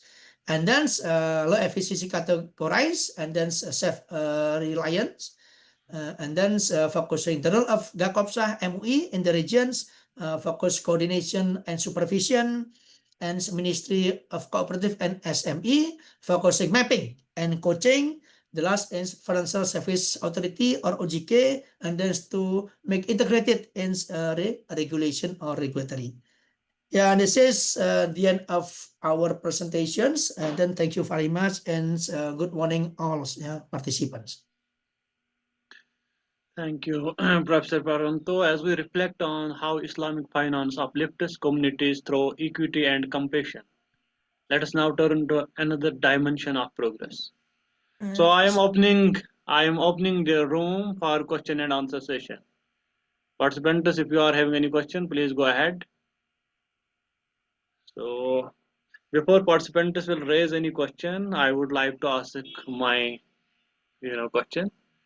So my question is regarding most of the results. Yeah, with this respect is okay. The first question from okay, this is Pak Dandi, Pak Dandi Bayu Fidas first, and this is about okay. And the question, thank you. And then for your session, I have a question. How do you balance between expanding access to microfinance to maintain an institutional? Okay, yeah, to maintaining institutional sustainability. Yeah, this is the big problems in our country about Islamic microfinance, because based on the concept in young, in our country, in Asia, about the volume and the quantity quite fast to increase about the volume or the number. But about the sustainability, this is a very big problem if compared in Africa. Now, and then how to make the balance? The balance is in one side, and one side also because two function microfinance is what in outreach and what commercialization. Now, and then how to make the balance? In the balances is how to make attract attracts many people, many customer to join, and then in microfinance institution to get the access, and then in one set microfinance institution can give the loan, and then to make encourage about productivity to become the poorest people to increase to become the poor people. Now after poor people, and then to increase to become economically and the people. Now and then this is the balances. Now because if balances about the income in the poor people, yeah, automatically all the people can give about the money, the payment, and then the loan and others. This is to make in one side, and then to increase and to poorest people to become poor people, and one side and the organization or company still sustain and then to get the profit, because to get certainty and then profit and good revenue and margin is very important. If and then all the companies organization not profit, I think difficult to sustain. Yeah. Now in one side, and then the increasing the profit and margin, and in one side, and then about attract about the breadth of all this, attract the many people, many potential customer to join in this organization. This is one to simultaneously strategy, and then to make sustainability and to focus in increasing about the poor people. Like this ya Pak, ya Pak Dandi ya. Okay, the next question from Pak Yanto Wihadi. Okay, yeah. What are the obstacle to the development Islamic microfinance in Indonesia, and then can the benefit be access financial society in Sudan? Okay, good, yeah. Okay, and then the main problem, Pak Yanto, in this is in human resource and human capital, because the young generation. Based on the data, young generation in our country or millennial around 60%, yeah, in this year, and the next 5 years around 70%. Now you know all managements or in structuring, all microfinance is still the old people, yeah, old generation. Now because why? Because the problem is limited the compensation, limited the salary, and then just voluntary activity. Nah, and then how to make standardization about the compensation and maybe the income at least similar or minimum wage in the region. Now, if the minimum wage in the region, and then we can make what attract all the people and the young generation, all millennial to join in this company. This is number one. Number two is about the literacy or education or skill. Yeah, some of staff, some of employee, and still lack of technology, lack of about knowledge. And then an example, and then difficult to create the financial report, and then difficult to make maybe what transparency to make the good internal business process. This is the problem. Now, and then coaching, and then monitoring, and massive literacy. This is very important for this organization, and cooperate elaborate with like some academician, and then some of government, and then some of media, and then to make what the massive information about this Islamic microfinance, focusing BMT in what Syariah cooperation, because if government not aware and not cooperate with government and maybe in some organizations, I think difficult to make growing. Yeah, growing, not only growing, this is sustain ends until not only 5 years, maybe until 20 years, 30 years, and then unlimited. This is very important. Okay, and then can the benefit by access by Indonesian society in general? Yeah, and the benefit is like this, because based on the statistic data, almost 60%, the in our country is still middle low. It means still the poorest people, and then poor people, and the level of middle income is the lower. Now, because around 60% still middle low, this is the potential, and then to what encourage all the people to access in Islamic microfinance, because if the poor people, I think difficult to access in corporation, difficult to access in financial institution, difficult to access in banking industry, because no collateral, and then maybe limited about the guarantee, limited about the asset. Yeah, I think microfinance is one tool or instrument to help about this society, because to find the loan or credit. They said no need collateral, no need the guarantee, because limited about the money and the life. Yeah, and then this is very important. Yeah, very important to encourage for the social, and because in demographic in our country is around 60% is middle low or the poor people. This is very important, Pak. If and then we aware in Islamic microfinance, I think we hope in 3 or 5 years, and then economic growth from the poorest people, and then increase to becomes but to poor people, and to becomes at least the median income. This is our target, Pak, in microfinance.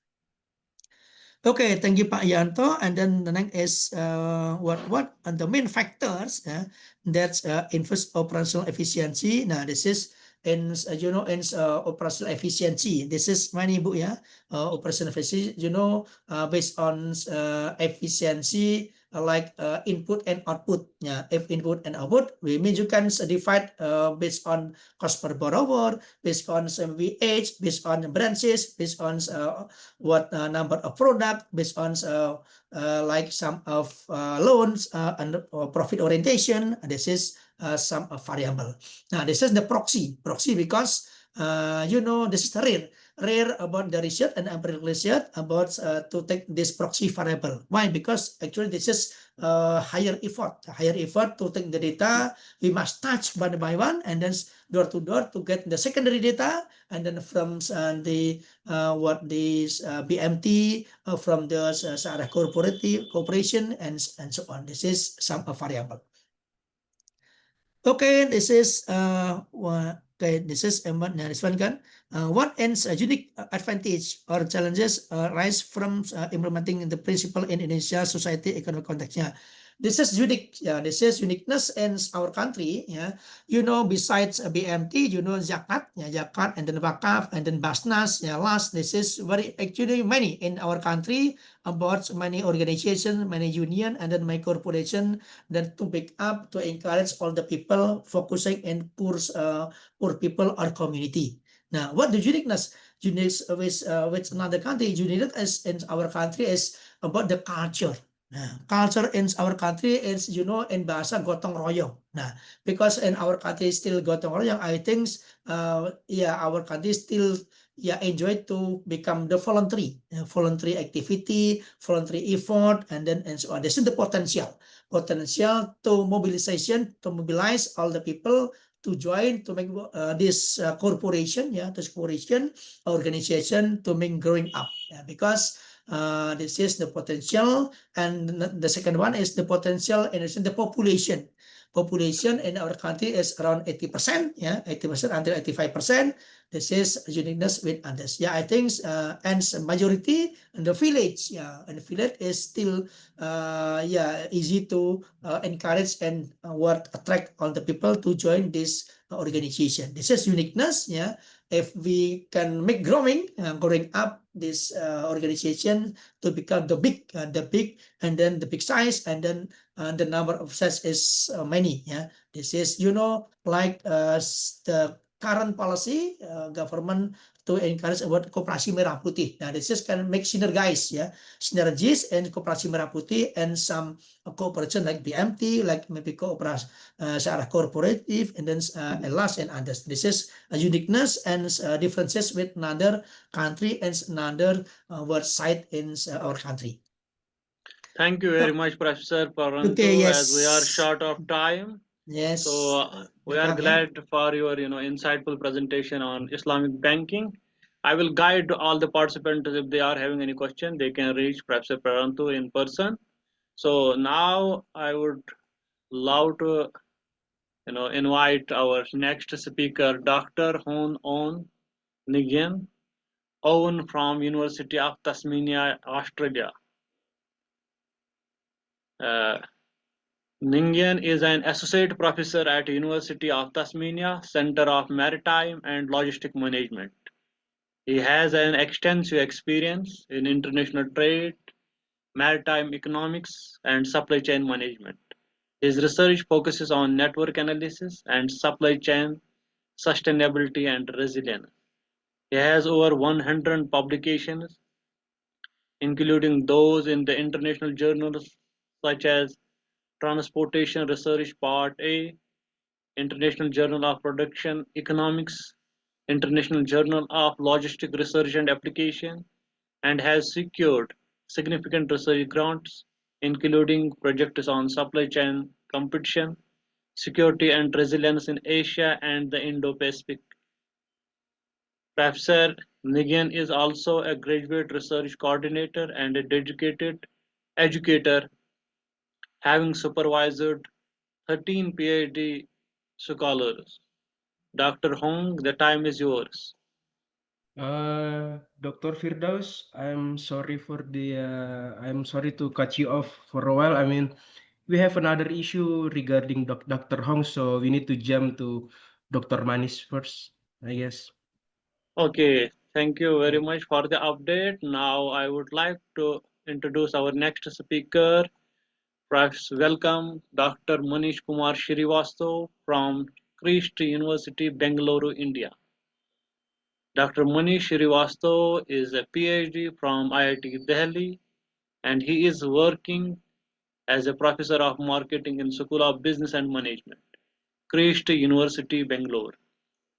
He has developed an online mock course on gamification as a business strategy, which is available on SIAM portal of IIM Bangalore. He has released 4 videos of bibliometric analysis, systematic literature review, and framework-based literature review in detail. He has published more than 18 papers in ABDC, Web of Science, Scopus Indexed, and peer-reviewed international journals.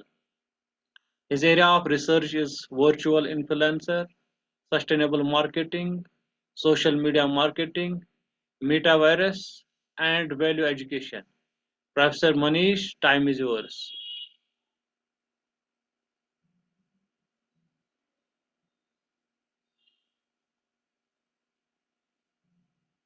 Professor Manish, are you there?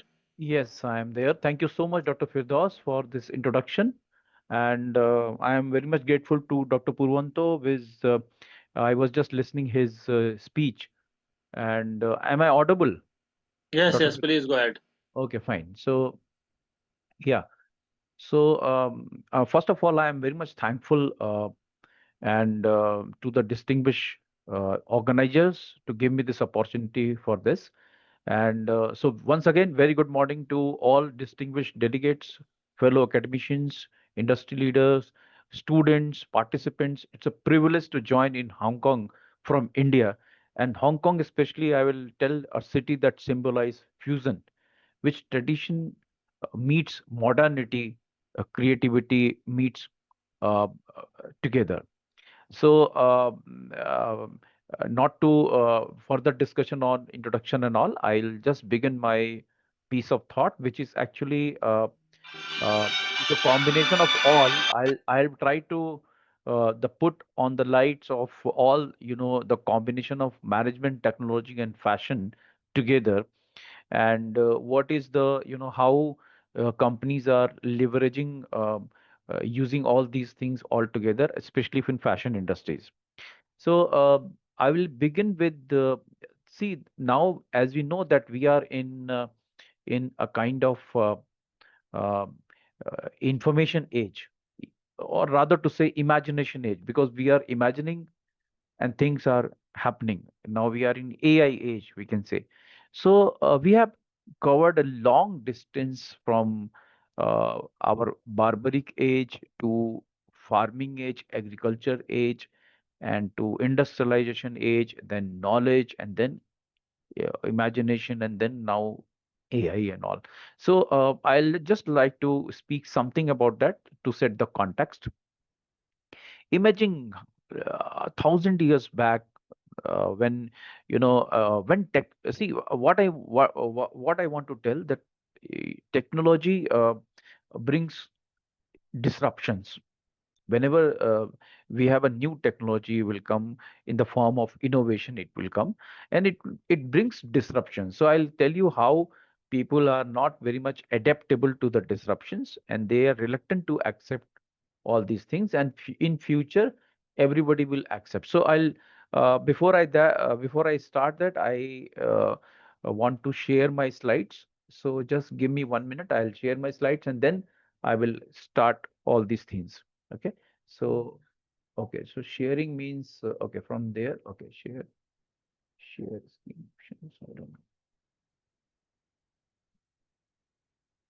know.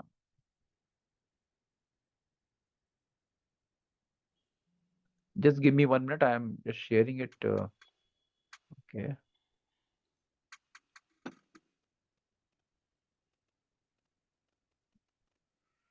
Okay. So from where to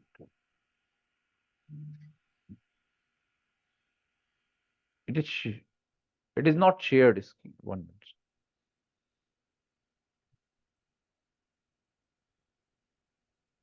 Transcript share from where it is. Okay. Share option and this. Now it is. Can you? Okay. So my PPT. Can you see the PPT? Yes, it is quite visible. You can make it full slide mode and go ahead. Now it's okay, I think. Yes, yes, yes. Okay, fine. So I was telling, I will start with a small story actually. When long back, 1,000 years back, when men were just a barbaric stage, people are moving from one stage to another, one forest to another forest, one cave to another cave to in the hunting of the foods and all. So we were actually hunters. So remember, so imagine that time somebody will come to you that look, and some, in that age, what happens? Some people will become very skilled labor in hunting, very good hunters. So there are some set of people who enjoy the skill and enjoy the leadership at that time. But what happened after some time, some 100 years after, some people, some bunch of three, four people will come and, a group, small group, and then they will tell, look, we have developed a new technology. We have understood the farming method, agriculture method, and we have to stay at a place and we have to do farming, and then there is no need of, and then we grow our food there, and with that we live in a place where we call a village, a place where we are safe. My family members, everybody is safe, and there is no need to move from one place to another place. And like that, you will lose your men, people, you will lose your men, women, and everything.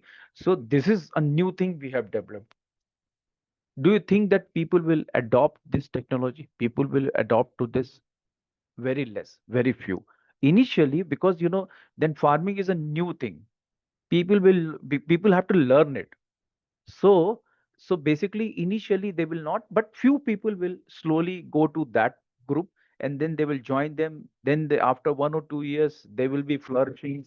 Their family people will be living together, all the family, because earlier it was a family type of people moving here and there.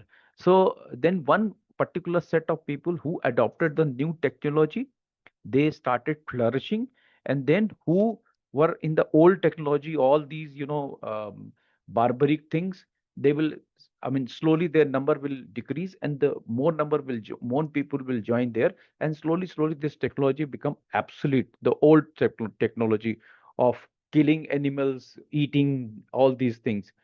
So the new technology has come, and now they have adopted. Now the whole world, the whole human being, they started farming and all. So this way, that technology comes and people adopt. Now after that, some people will, now imagine then people are, everybody in the world, they are doing farming and they are very happy. They have started living, old age civilizations. You remember, in the near of all civilizations happen near any river. So because of river, all these things, and then they started, there is a need of water for farming, for agriculture, so river will be helping them, and like that they started and they're living happily. No, what happened after some time, some people will tell that look, for farming, for very few people will again will come, and then they will tell that look, you people are doing farming with the help of your animal, with the help of your manpower, all these things. We have developed a new machine for that. And with that machine, easily you can go for any kind of farming with the machine will do instead of you. So your work will be easy and you can develop the product or whatever you are doing it, more product, you can develop the more product, you can grow the more product and you can sell it to someone else and you'll become rich. Then most of the people will that time tell, see, I am satisfied, my farming is good, my people are good, why to sell, why to go do all these things in that way. But what happens slowly, since these people are flourishing, they will have a follower, people will follow them, and slowly, then after that, what happens?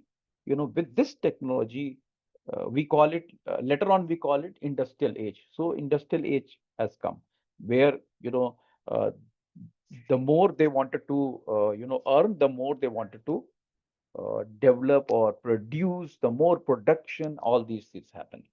So this was actually this is the trend when we go for any when there is a new technology will come, people will not be accepting, and then slowly some people will accept.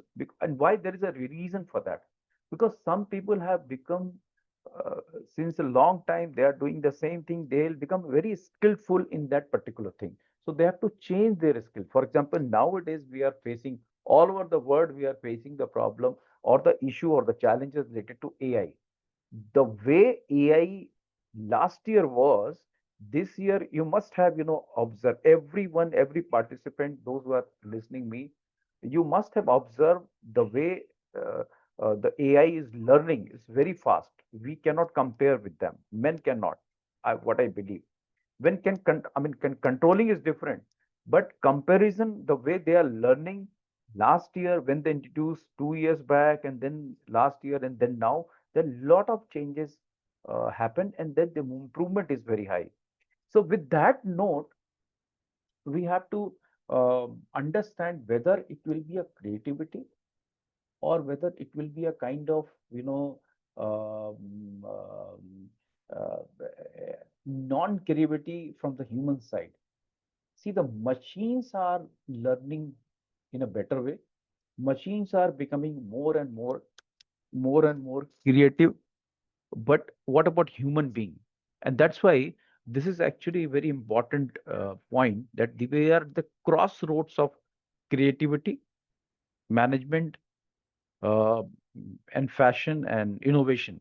So innovation at the crossroad of creativity management. So it's a very good title, I would say, and it's a timely title. So it's very high time to discuss on that. I am very much, impressed with Professor Purvanto, who has, little bit financial aspects he has very much cleared, but I will touch about little bit, I'll give you the example from the industry and then we will go ahead. So this is, you can see this uh, introduction part, that's this, I'll give you some example and then we'll proceed. That you can see the innovation thrives at the intersections of all these things. That is the fusion, that is our title. And what is this? And this is what creativity, management, IT, and fashion. So suppose you are, if I talk about creativity and management, these two terms are very much discussed. With the help of information technology and fashion industry, if you talk about fashion industry, so especially with the help of AR, VR, AI, and all, now you see the lot of changes are going to happen, and they are happening with the help of AR, AR, artificial reality, virtual reality. People are, with the help of all these technology, they have become more creative as a marketing point of view or as a manufacturing point of view. More creativity is happening, and the good thing is that people, as a customer, they are accepting it also. So this is a very important thing, that innovation is at the three place. It is in the creativity part and the management part, lot of IT innovations, and then in the fashion also. So logic meets emotion and structure meets imagination. So if you have a logic, you have a lot of connectivity with the emotions, and then you can structure uh, whatever structure you can make, your imagination, and with the help of, now we have a fantastic example, Apple. We have an Apple phone. Everybody is aware about that. The Apple integrates design, technology, and psychology also. If you use, their product, if you see, if you heard, if you take the feedback of the product, definitely you can find out how beautiful design they are coming up, and they are coming up every year. They are coming with the new uh, technology integration, new technology, new way of doing it, user friendly, and design is unique design. And then the way the customers they are carrying the psychology, the feeling related to that.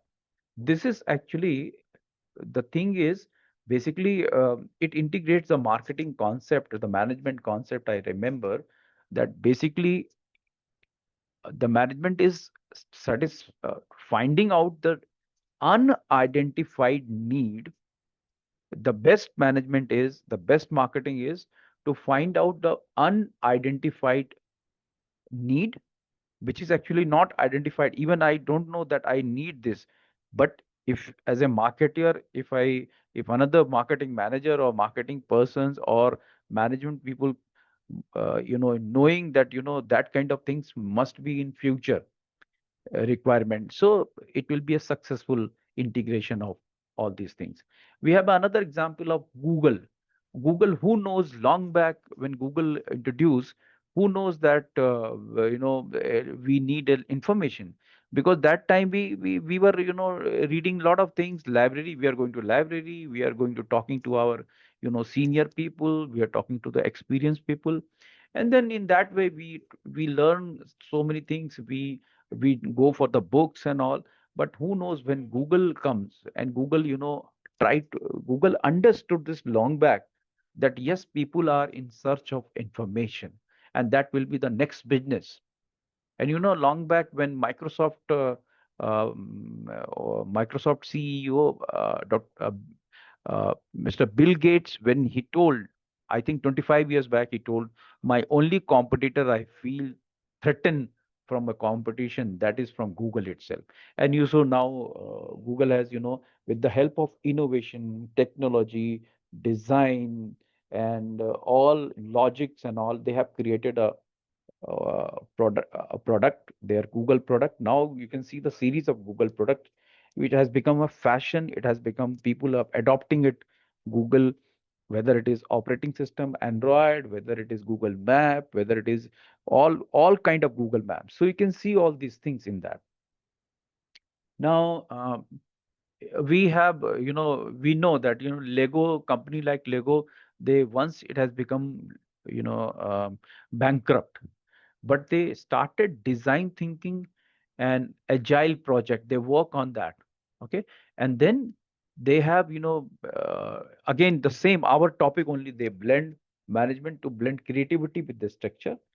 And what happens, they have created new franchises, they have Lego movies and co-creation with the customer. So basic thing is, when you know technology, with the help of technology innovations, they started a kind of co-creation of the products or the services with the customer, with the help of the customer for the customers.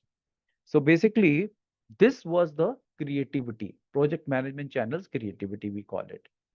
Then we have another example. We have Tesla uses digital transformation projects. Nowadays, people are doing it. Tesla is very famous firm. I think everybody knows Tesla. They use digital twin for real time collaboration. So I'll work on that. My research is actually in the field of digital twin also. I will be telling you something very detailed about digital twin. Digital twin technology is not only using for marketing purpose, but in the medical purpose also. For example, digital twin means what? Exactly the same thing. You are a kind of prototype, exactly same prototype. So for example, a doctor want to, before going for a final uh, operation, before that, once he or she wants to try something, that whether it will be going on a right direction or not, so he can use the digital twin to go for a operation, and then after that real person will be operated. So that is miracle in the field of medical. We are lagging behind in medical facilities all over the world. We are badly looking for doctors. We have very less doctors as compared to our population. In Indian context also, I am telling, because we are also looking for basically most of the things I am talking about the Indian subcontinents and all. So then Amazon Web Services applies Agile. I will be talking more about digital twin technology in after some time. Then Amazon Web Services applies Agile to Pizza team culture. We have, this culture, Amazon Web Services, they started recently. I'll talk about this. What is the result of adopting all these things? Because again, this is our, related to our topic. So what is the result? Efficiency, innovation, and scalability impact. Now you can see with the help of all these things, efficiency will increase, innovation is definitely, without innovation, nobody can do anything nowadays. And AI is, innovate. Nowadays, AI is itself, they are innovating themselves and then they are improving because there is a, mechanism developed for that. So they are doing it for that. Now, okay, I'll go to this fast. Since I have to cover so many things. So where fashion meets technology, you can see Zara, um, where AI-driven design to store in 15 days. So whenever you see Zara and all, these are the technology-based fashion industry. Those who using, good amount of technology. So, not only in designing the products, not only in designing the store, not only designing, but even in the supply chain system also. Then we have a Nike, we have a digital PMO integrating data and creativity. It means they are directly attached with their suppliers and whatever is, and then lot of support system, trial, error, and then they will come to the uh, product. We have another fashion company, H&M. They use this 3D virtual prototype. So it's a kind of not digital twin, but it's a different three-dimensional virtual prototype where you can, see yourself all around. For example, you are wearing a shirt, a pant, how it looks from back side, how it looks from side by side. All these 360, you can see all these things from the 360-degree point of view. And they are also using rapid product designing and all they are using is. So that is what? That is, they are using the technology not only for, adding all these things, but definitely for the forecasting purpose also. Because nowadays I can see, if you see as a, management student or business management student, you can see our business cycle has become very, you know, that the span of the business cycle has become very small. Earlier, when the market is high, it will high up to 2 years or 1 year. Then production will be high in 2 years, 1 years, and then it will go down, and then another downside down also going down. It will become 1 year. Then again, you know, very deep. It will be market is down for another 2 years, something like that. And then so business cycle was going up and going down and then coming up again. It was around 4 years. I mean, 2 to 4 years. But nowadays, you can see every 6 months, every 3 months, market is up, again, market is down, again, some company. So, this also become very much fast changing, all these things. Because of this technological input, market is down, the production will down, but before production will down, again, some forecasting will come, market is up. Market is up means production will high, people will buy it.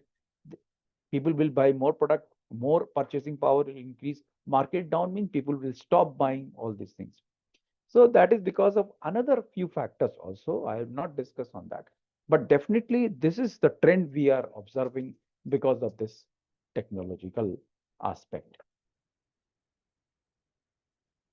Then we have creativity plus technology. You can see in some companies, actually, I have taken some example. With the help of AI personalization, we have AI personalization, and then we have 3D printing and the data-driven beauty innovations. That is also some companies are adopting in that for fashion industries, for cosmetic industries. Personally, they will, they will be, if you go there, they will be taking your face, uh, uh, that face, and then face picture or something like that, and then they will, try to create a kind of fashion pack for you, or some cosmetic pack for you. With that, you can, it is highly personalized with the help of AI. So that is, everywhere, every company is flourishing if they are using their creativity, I mean, with the help of technology. So this means technology has become something you cannot avoid at any time, at any level.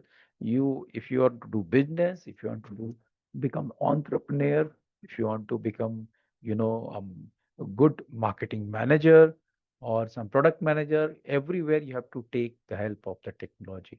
And then technology will, kind of innovation is required, and then slowly your profit will increase. And you can see that a lot of companies are using it every day. I have given the example of Google, I have given the example of Apple, and then other most company rest of the world. You can see in your country, in every country it is there. Those who are using all these, the blend of this, definitely. So that is, you can see this cross-functional team integrates chemist, designer, and data scientist. So in that case, what kind of cosmetics, what kind of things are important, what kind of chemical elements are important, and how to design this. And then with the help of data, they will create all these things. So nowadays, in any team, I was just talking to a person who is working in a in in uh, in a very highly reputed publication. I will not take the, I think Elsevier. He was working in Elsevier, and he is a technologist. He is not an author. He is not an editor. He is not something. He is not a kind of communication. He is a technologist, and he is kind of those who are researchers must be knowing there is a journal finder. There is a journal finder. So now they are using the technology to, or technology rather to say AI, special AI, to help any researcher to find journal related to that. So, and then this is, if automatically general this AI is helping in a best way, in a suitable way, definitely people will be using this. So Elsevier is, have started this, and then I think very soon it will be AI enabled journal finder. So whenever we as the researcher, we all know that we have to do research, and we are having a kind of difficulty in which publisher we have to send, which journal we have to send according to our paper. Sometimes we know we have already decided that this journal is suitable for us, but most of the the beginners, the new researchers, they don't know. Sometimes they write on their topic, they don't know where to publish. So then General Finder is from Elsevier. And then they are making it AI enabled. So this you can, they use it. So this is again combination of all these things. Combination of people who are in communication, people who are in research, but people who are in data science also. So then now you can see the most of the things are happening in Asia. And this is according to one report, Asia leading the fusion revolution. You can see all Asian countries, see from here to there, where our own people, Malaysia, Indonesia, all others in Japan and all. You see, and then I'll this example of only I've taken from India and Hong Kong, but we have a lot of things. If you see it, we have been watching it. If you read the newspaper, you see a lot of things are happening, and we should appreciate. For example, we have in Hong Kong creative economy and project ecosystem. According to that report. Then in India, we have UPI and startup India things are happening. Now, you can see the Reliance Jio, there's a firm. I don't know whether it operates in your country or not, but it's the largest scale digital integration provider or this online, this kind of provider, cell phone services provider, communication provider, internet provider, one of the largest in India. And the rates are also very cheap. So this is actually, it happens because of this technological adoption. Then we can see what is their, what is the suggestion for the fusion leadership framework. We can see what is the suggestions.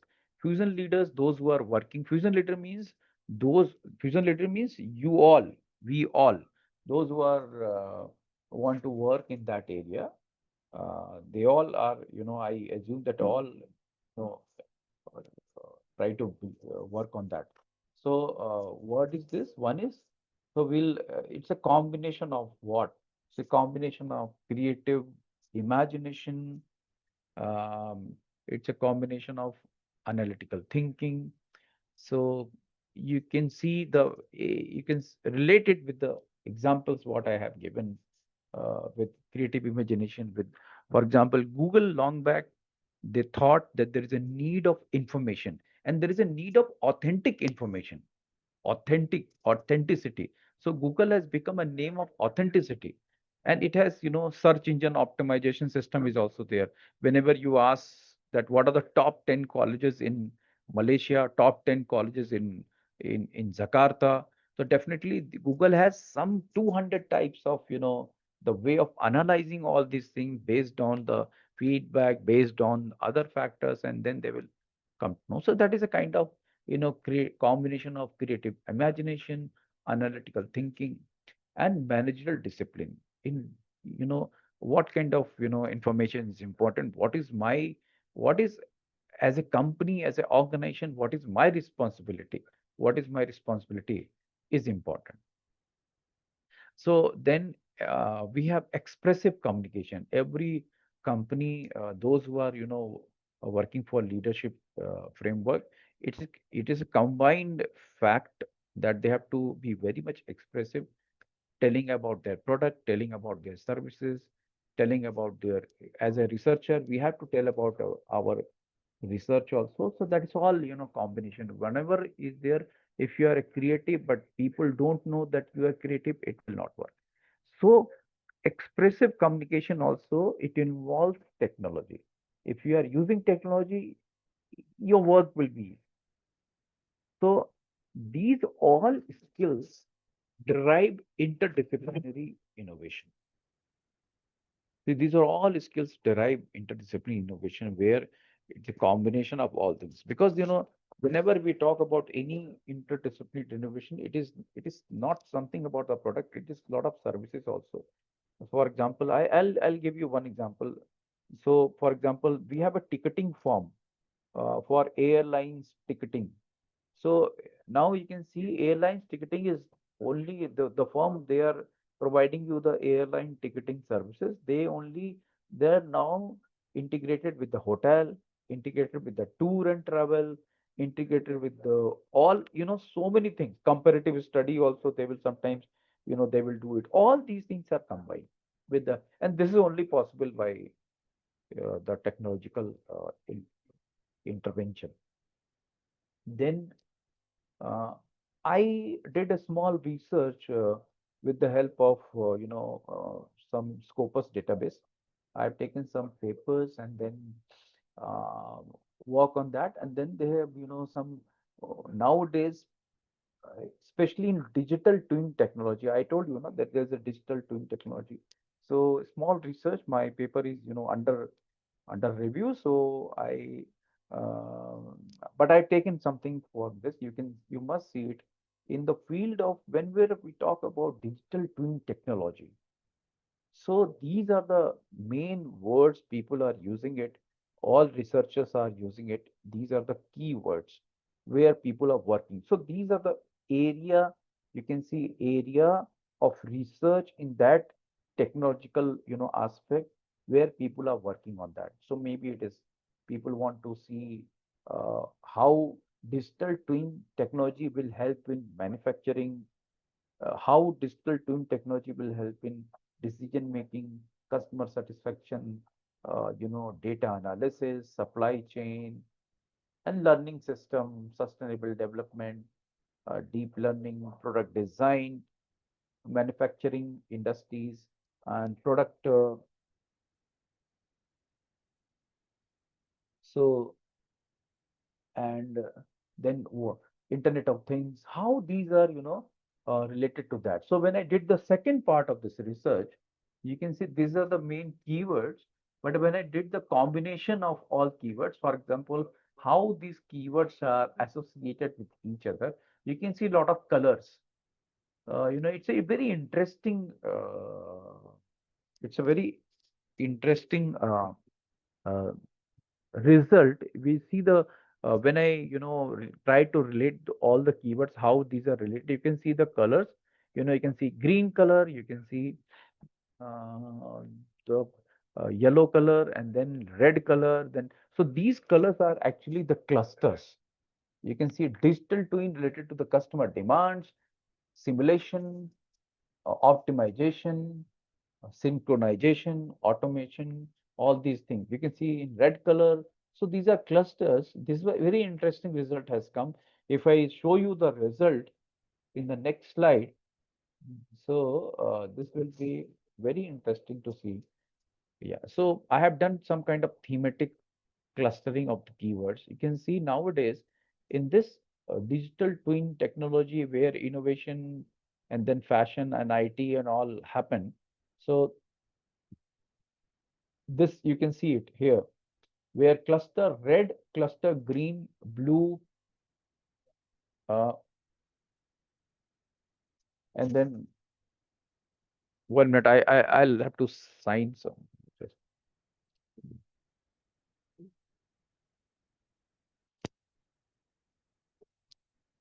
So you can see the different clusters if I divided in that.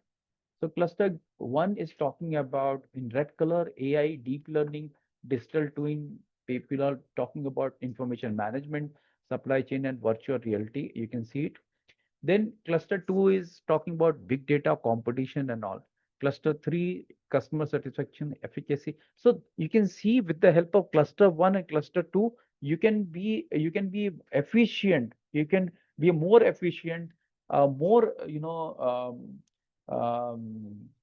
powerful or strengthen in the area of customer satisfaction, efficiency. You can increase life cycle will increase, manufacturing will increase, product design can be better, smart manufacturing can be adopted with the help of cluster 1 and cluster 2.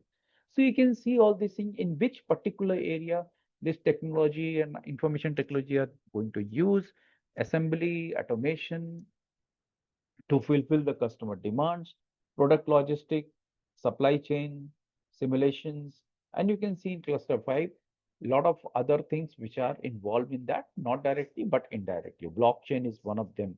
Everybody, metaverse is already adopted, but sometimes there is a lot of controversy happening on metaverse. Some people said that it is it will help. Sometimes people will say that it is not coming up to the point. But metaverse is also, there is a place where people, virtual place where people want to buy something, live their another life there when we adopt and we go to the metaverse.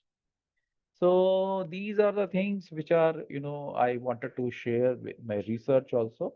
And this is the research. The topic is actually we are looking for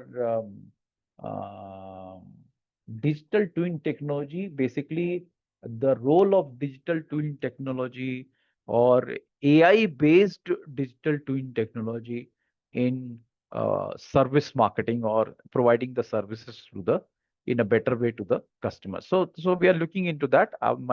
This is my topic of my research. So I thought, okay, I'll share this research also. So this is some of the things. If you want, I can share. You have to wait because I am waiting for their final these things, and they can all participant can attach with me on LinkedIn and on you can search me on LinkedIn. You can whenever write your my name and Christ University, it will come, and maybe you can uh, find me. You can email also. I would like to request to organizers to share my email also. Anybody want to attach or connect with me, I'll always welcome. Then the last, I think, is point is the what is the future? Basically, now we have come to the last point. The future is the future, and that is our top. That is our today's topic also. If we in the research field, those who are professors, they must be knowing. In the research field also, we are going for a kind of integration. We are doing multidisciplinary research. We are using technology, we are using psychology, we are using uh, management, we are using all field of management, we are using information technology, we are using um, all those interdisciplinary research, and then we a combination of all these things in the research. So not only in research, but all these things in our business also. Innovation is born when imagination finds a structure. So whenever you think, you find something in your mind, innovation will come. So see whenever you see the example like Tesla and all, so they all many other examples also you can imagine in yourself by yourself. You can see the examples around you. You can find out some examples those who have become successful. So there is a difference between good, bad, good company and a simple company and a good company. So a good company will always provide you the what you called I did satisfy your needs. Good company will always satisfy your needs, but the best company, simple company will satisfy your needs, but the best company will surprise you or give you a delight kind of things from their product or services. That is the difference. So fusion is not a trend, but a mindset. Integrate, don't isolate, but for the next innovation way. So for that, I just wanted to stop here. And is there any question answer? We can go for question answer session. So thank you, Dr. Manish, for that powerful insight into how uh, technology continues to disrupt and refine the world. So your thoughts remind us that a disruption, when guided by purpose and ethics, can become a force for inclusive and sustainable transformation. Now I am opening the room for question and answer session. We can take maximum 4 questions, and I would like to give opportunity those people who would like to ask face to face. Please raise your hands, and it is your time to share your questions. Dear participants, if you are having any question, you can raise your hand or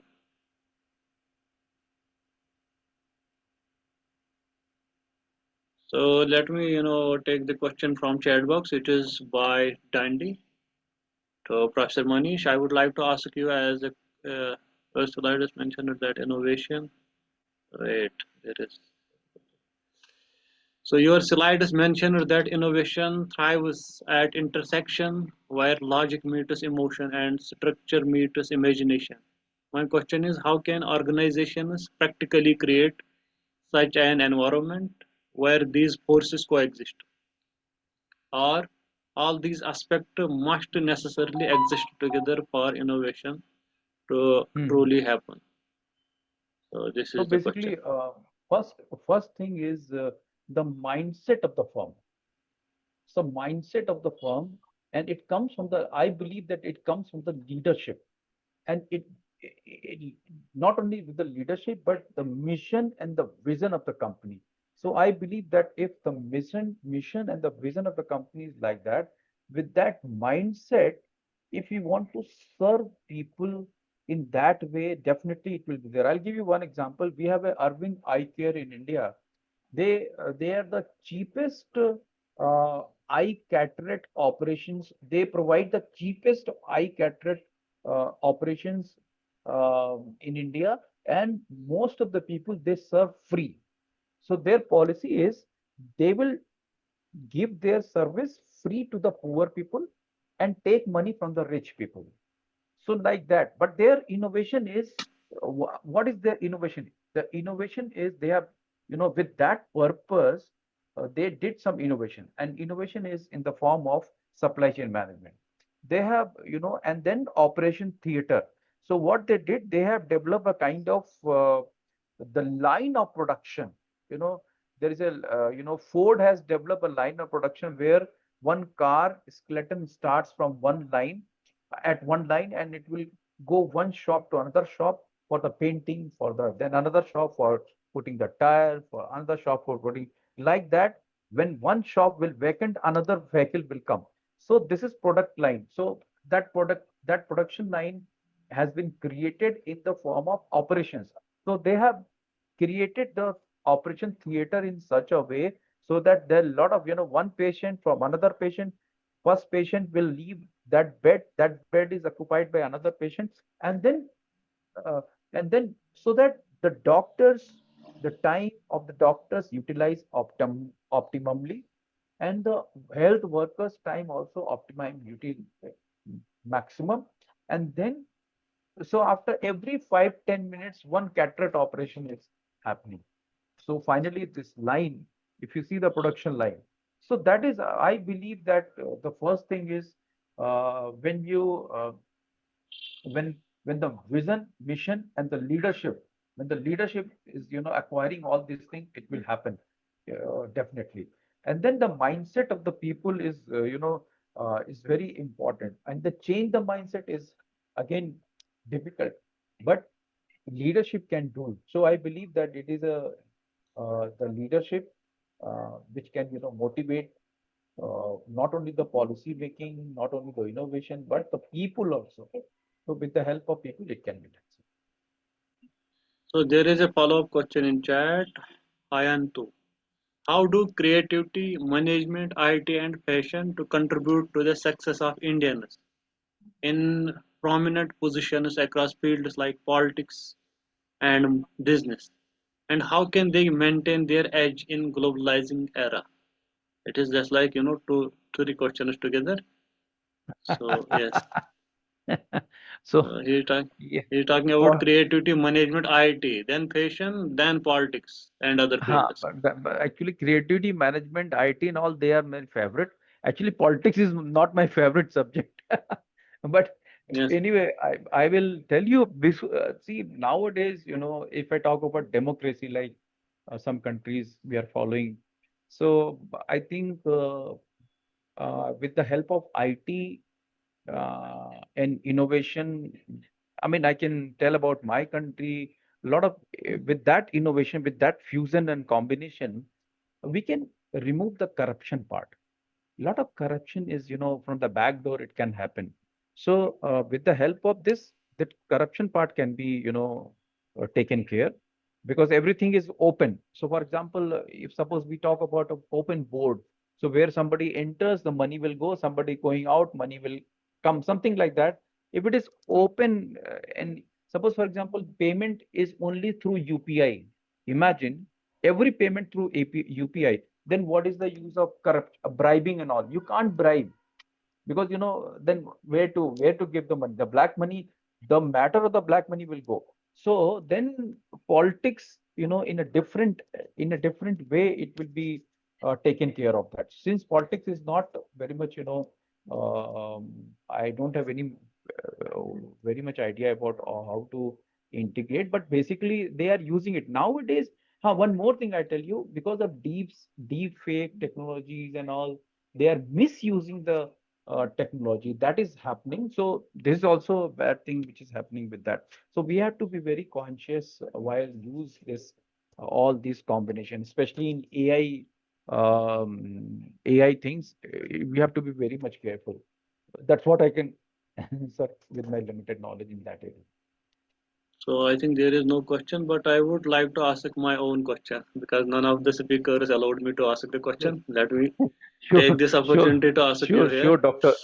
So as you have, Dr. Firdaus, thank you. Yeah, yeah, yeah, as please. you have, shared your presentation by the, you know, at the beginning that technology disrupts uh, the ecosystem. So I would like to hear from you that uh, how impactful, or we can maybe negative or positive, how impactful it is when technological innovations are taking place like that of AI. It is becoming day by day challenge to academia, management, and businesses. So I Uh, would like to hear from you how it disrupts and what will be its impact on sustainability. Uh, Dr. Firdaus, it's a very right question and it's a very right time to discuss for all of us as a academia, as a academic expert. We should actually take care of this. I'll give you one example. Yesterday, since my students are not there, I can talk. Yesterday, what happened? We are having in our post-graduation courses one course that is a dissertation, or we call master thesis. So in the master thesis, the first part is research proposal acceptance. This is a postgraduate course. I'm talking about post-graduation course, and I'm teaching in that. So yesterday I was talking about how to do literature review and how to summarize a um, how to summarize a research paper in a particular format. So I have shown them a particular format, and I told that it has taken 10 years to learn all these things for me. I have taken 10 years to learn, and then I'll show you this is the format here, there, and then I you know after sharing the format, how to summarize all these things, what are the headings, subheadings, and then I told, okay, let me do it for you, one paper. So one paper I was summarizing that, here you copy it from their methodology, what is the future direction, then you copy it from the last paragraph, you try to find out what author wants to tell, what may be the future direction according to author, then what may be the variables and all. I just wanted to tell all these things. I was telling all these things. Before I finish it, one boy came to me, sir, I have done it. Something like that he told, that he has finished it. So I was, surprised to find out in the same format, in a beautiful way, in the wonderful way, everything was correct. And he has done it within minutes, actually. So I asked, you truly tell me, how do you do it? Because, I'm still teaching all these things and you have come up with the result. So he told that, I put the, table, whatever table you have suggested, I put on the AI, and I asked AI to the paper also in that format. I mean, beautiful format it has come. So I was thinking that I have learned last 10 years in my research, then how to do effectively, literature review paper. And then I used to, conduct a workshop on that. But my students are coming with, very wonderful result. So this is technology, this is AI, which is going to disrupt in research. So the way it is actually, I was thinking, okay, that I know that, if somebody will ask what is variable and all, I will be able to explain, but they are not. They will not be. But definitely the result has come. Now they are, able to see all these things. So able to do it actually. But whether they will understand or not, that is different issue. But in one way, in academia, this is going to be a challenge actually, either to what level we have to accept it, to what level we have to allow students, because if we don't allow AI, it is also not good. In my personal opinion, we should allow them to learn how to use it effectively. So in that way, and then if you take the example of, another things also in business, in politics, and everywhere this, AI intervention is becoming, sometimes helping them, and sometimes, that can be negatively used also. Sometimes people are learning how to become, how to do fraud also, because AI also not very much, ethical. If you talk about your rightly, your first another part was talking about the ethics. AI doesn't have any, people have done some experiment related to that. It shows that AI also, like human being, it is also sometimes doing unethical things. That is done. If there are some researches where AI, have been proved that they have, if condition happened of being unethical, sometimes they can use to some percent they can be unethical also to get the objectives done. If you give some objectives and in that some unethical things are there, kept there, they will not understand that it is unethical, they will do it actually. So it means it is a kind of contradictory. I mean, develop a uh, we have to develop a mechanism to control it. That's what my say. Thank you. Thank you, Dr. Manish, for your insights. Before I, formally conclude this session, if there is any question, please go ahead. Okay, yes, we are having one question from AIBPM. In what ways does the fusion of logic and emotion enhances product design and customer engagement in technology-driven fashion brands? Okay, so can I see the question once again? Can you read it actually? I was Yes, just yes, I will. In what ways does the fusion of logic and emotion enhances product design? And then uh-huh. second part is and customer engagement in technology-driven fashion brands. Okay, so again, uh, if you see the nowadays how H&M, the fashion designing companies, and they are doing it engagement with the customers.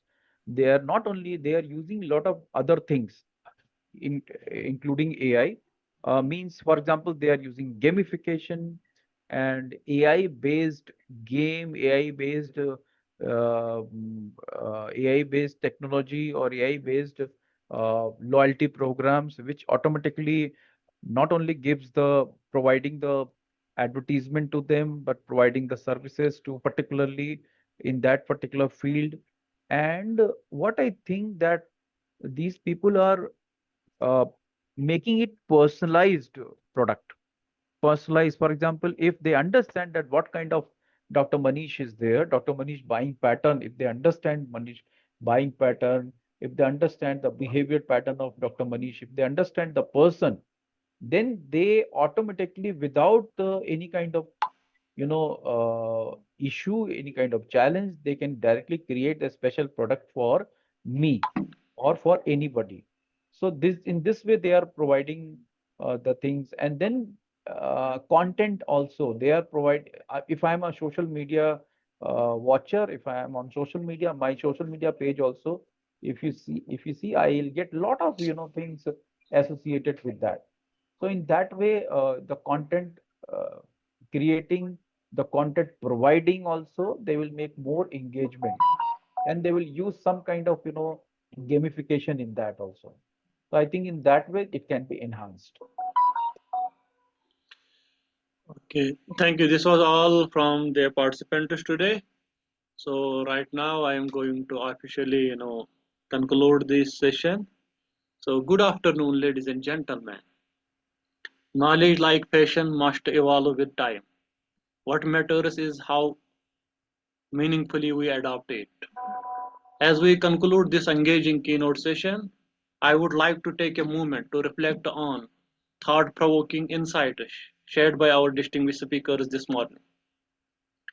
Let us begin with Professor Catherine from Kent State University, USA, who provided us with a compelling perspectives on fashion and sustainability, addressing how creativity, innovation, and responsibility can harmonize to shape a more ethical and eco-conscious industry, followed by Dr. Anil Mohsen Binti Abdul Mohsen from University Science Malaysia, who highlighted strategic governance in academia, offering valuable strategies for leadership, policy making, and fostering excellency within higher education institutions.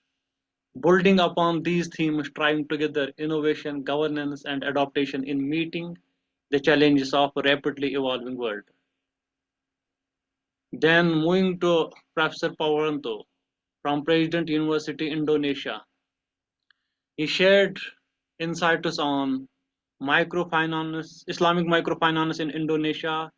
He illustrated how inclusive financial services can empower communities, they can help us reduce poverty and stimulate grassroots economic growth.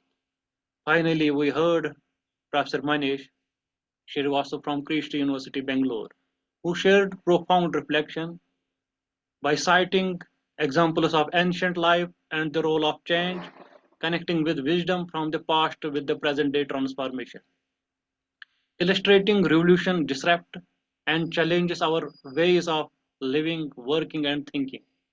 Collectively, these sessions have offered us diverse lenses ranging from sustainable industries, educational leadership, to financial empowerment and societal transformation. Reminds us that whether in fashion, academia, finance, or cultural evolution, the key lies in adaptability, collaboration, and forward thinking leadership. On behalf of the organizers, AIBPM, I extend my deepest gratitude to all keynote speakers for their valuable contributions and to our audiences for their attentive participation. May today's discussion inspire new ideas, foster collaboration, and spark positive change in our respective fields. Thank you, and we move forward to our next segment of the program. I would like to finish our concluding remarks. Change is the end result of all true learning. So I would over to Dandi, please go ahead. Sure. Thank you so much, Dr. Firdaus, for leading this session from morning session. So yeah, very well, ladies and gentlemen. Those were our five keynote speakers with very insightful presentation. And next, we will move to the parallel or the presentation session that will start at 1 p.m. Jakarta time. I repeat, the presentation session will start at 1 p.m. Jakarta time. And before we move to the presentation session, please make sure to rename your Zoom's display name accordingly to your role. All presenters can go to a certain Zoom room based on the presentation schedule, and you can join the room by clicking the join button, and you will be automatically joining your presentation room. After the presentation finish, you can come back to the main Zoom for the closing remark. Thank you.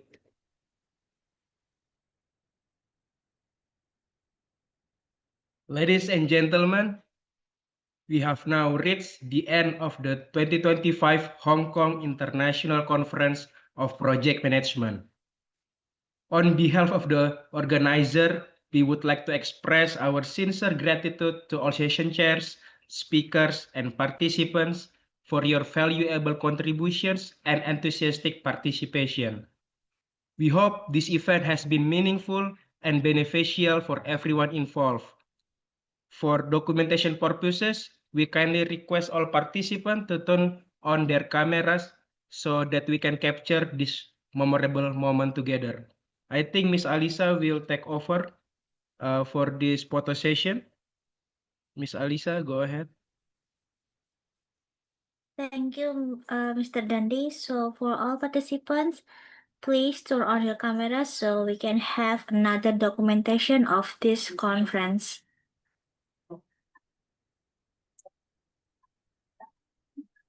Okay, I will take the photos from the gallery one. For the gallery one, please get ready. 1, 2, 3.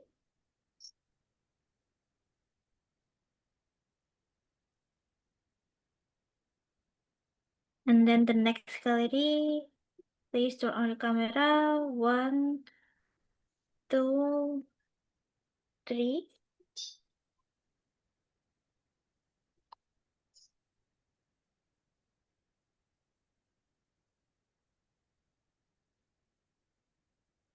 And then next gallery, 1, 2, 3.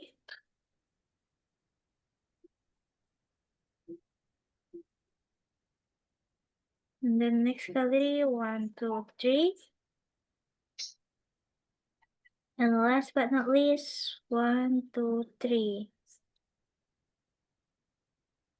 Thank you, Mr. Danny. You can continue the session.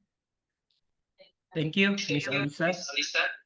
Before I close our conference today, I would like to please to announce the 3 best presenters of this conference. And our first best presenter is Dina Trisnawati. The second best presenter is Gracia Putri Jess Simorangkir. And the last one of our best presenter is Amrita Anil Pillai.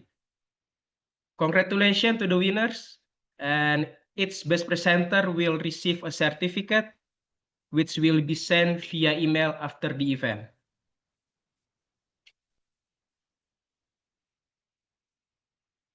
Okay, I would like to invite you to share the photos taken during the event on your Instagram and use the hashtag of 2025 ICPM, hashtag info AIBPM, and hashtag info for academia.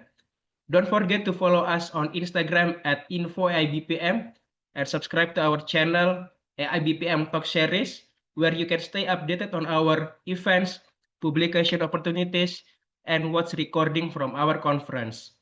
And before I end our conference today, I have a special announcement for our online conference. Now you are eligible for a 20% discount if you join our next offline conference in Bali on December 12 December and 30% discount if you participate again online on 13 December, I'm sorry. To claim this discount, simply make a post about this event on your Instagram or TikTok, include our official hashtag, and send a screenshot of your post as a proof during your next registration. Once again, we would like to express our sincere thanks to President University Indonesia for their valuable contribution to this event. And last, I am Dandi Bayu Firdaus. Thanks for your attention, and we look forward to seeing you again at our next conference. Goodbye.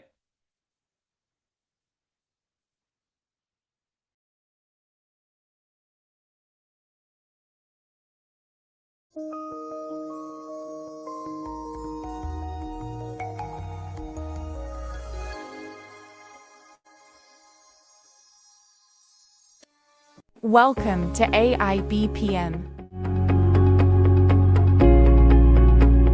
the Association of International Business and Professional Management.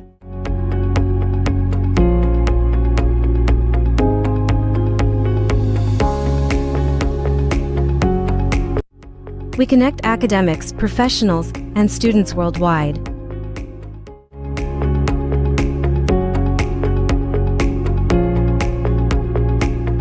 Through international conferences, workshops, publications, and global projects, with more than 5,600 members and partnerships across leading universities. AIBPM is building a strong global network in education, business, and professional management. Hi, my name is Roland Perdana. I think this is a very good opportunity to join this conference.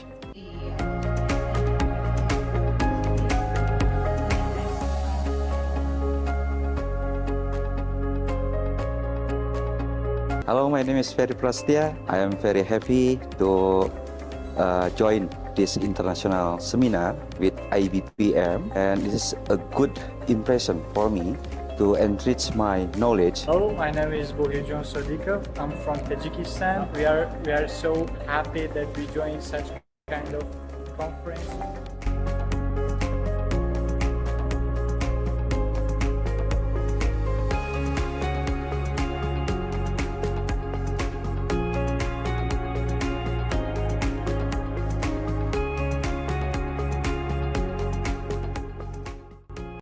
Join us and be part of the international movement. AIBPM. Innovate, collaborate, inspire.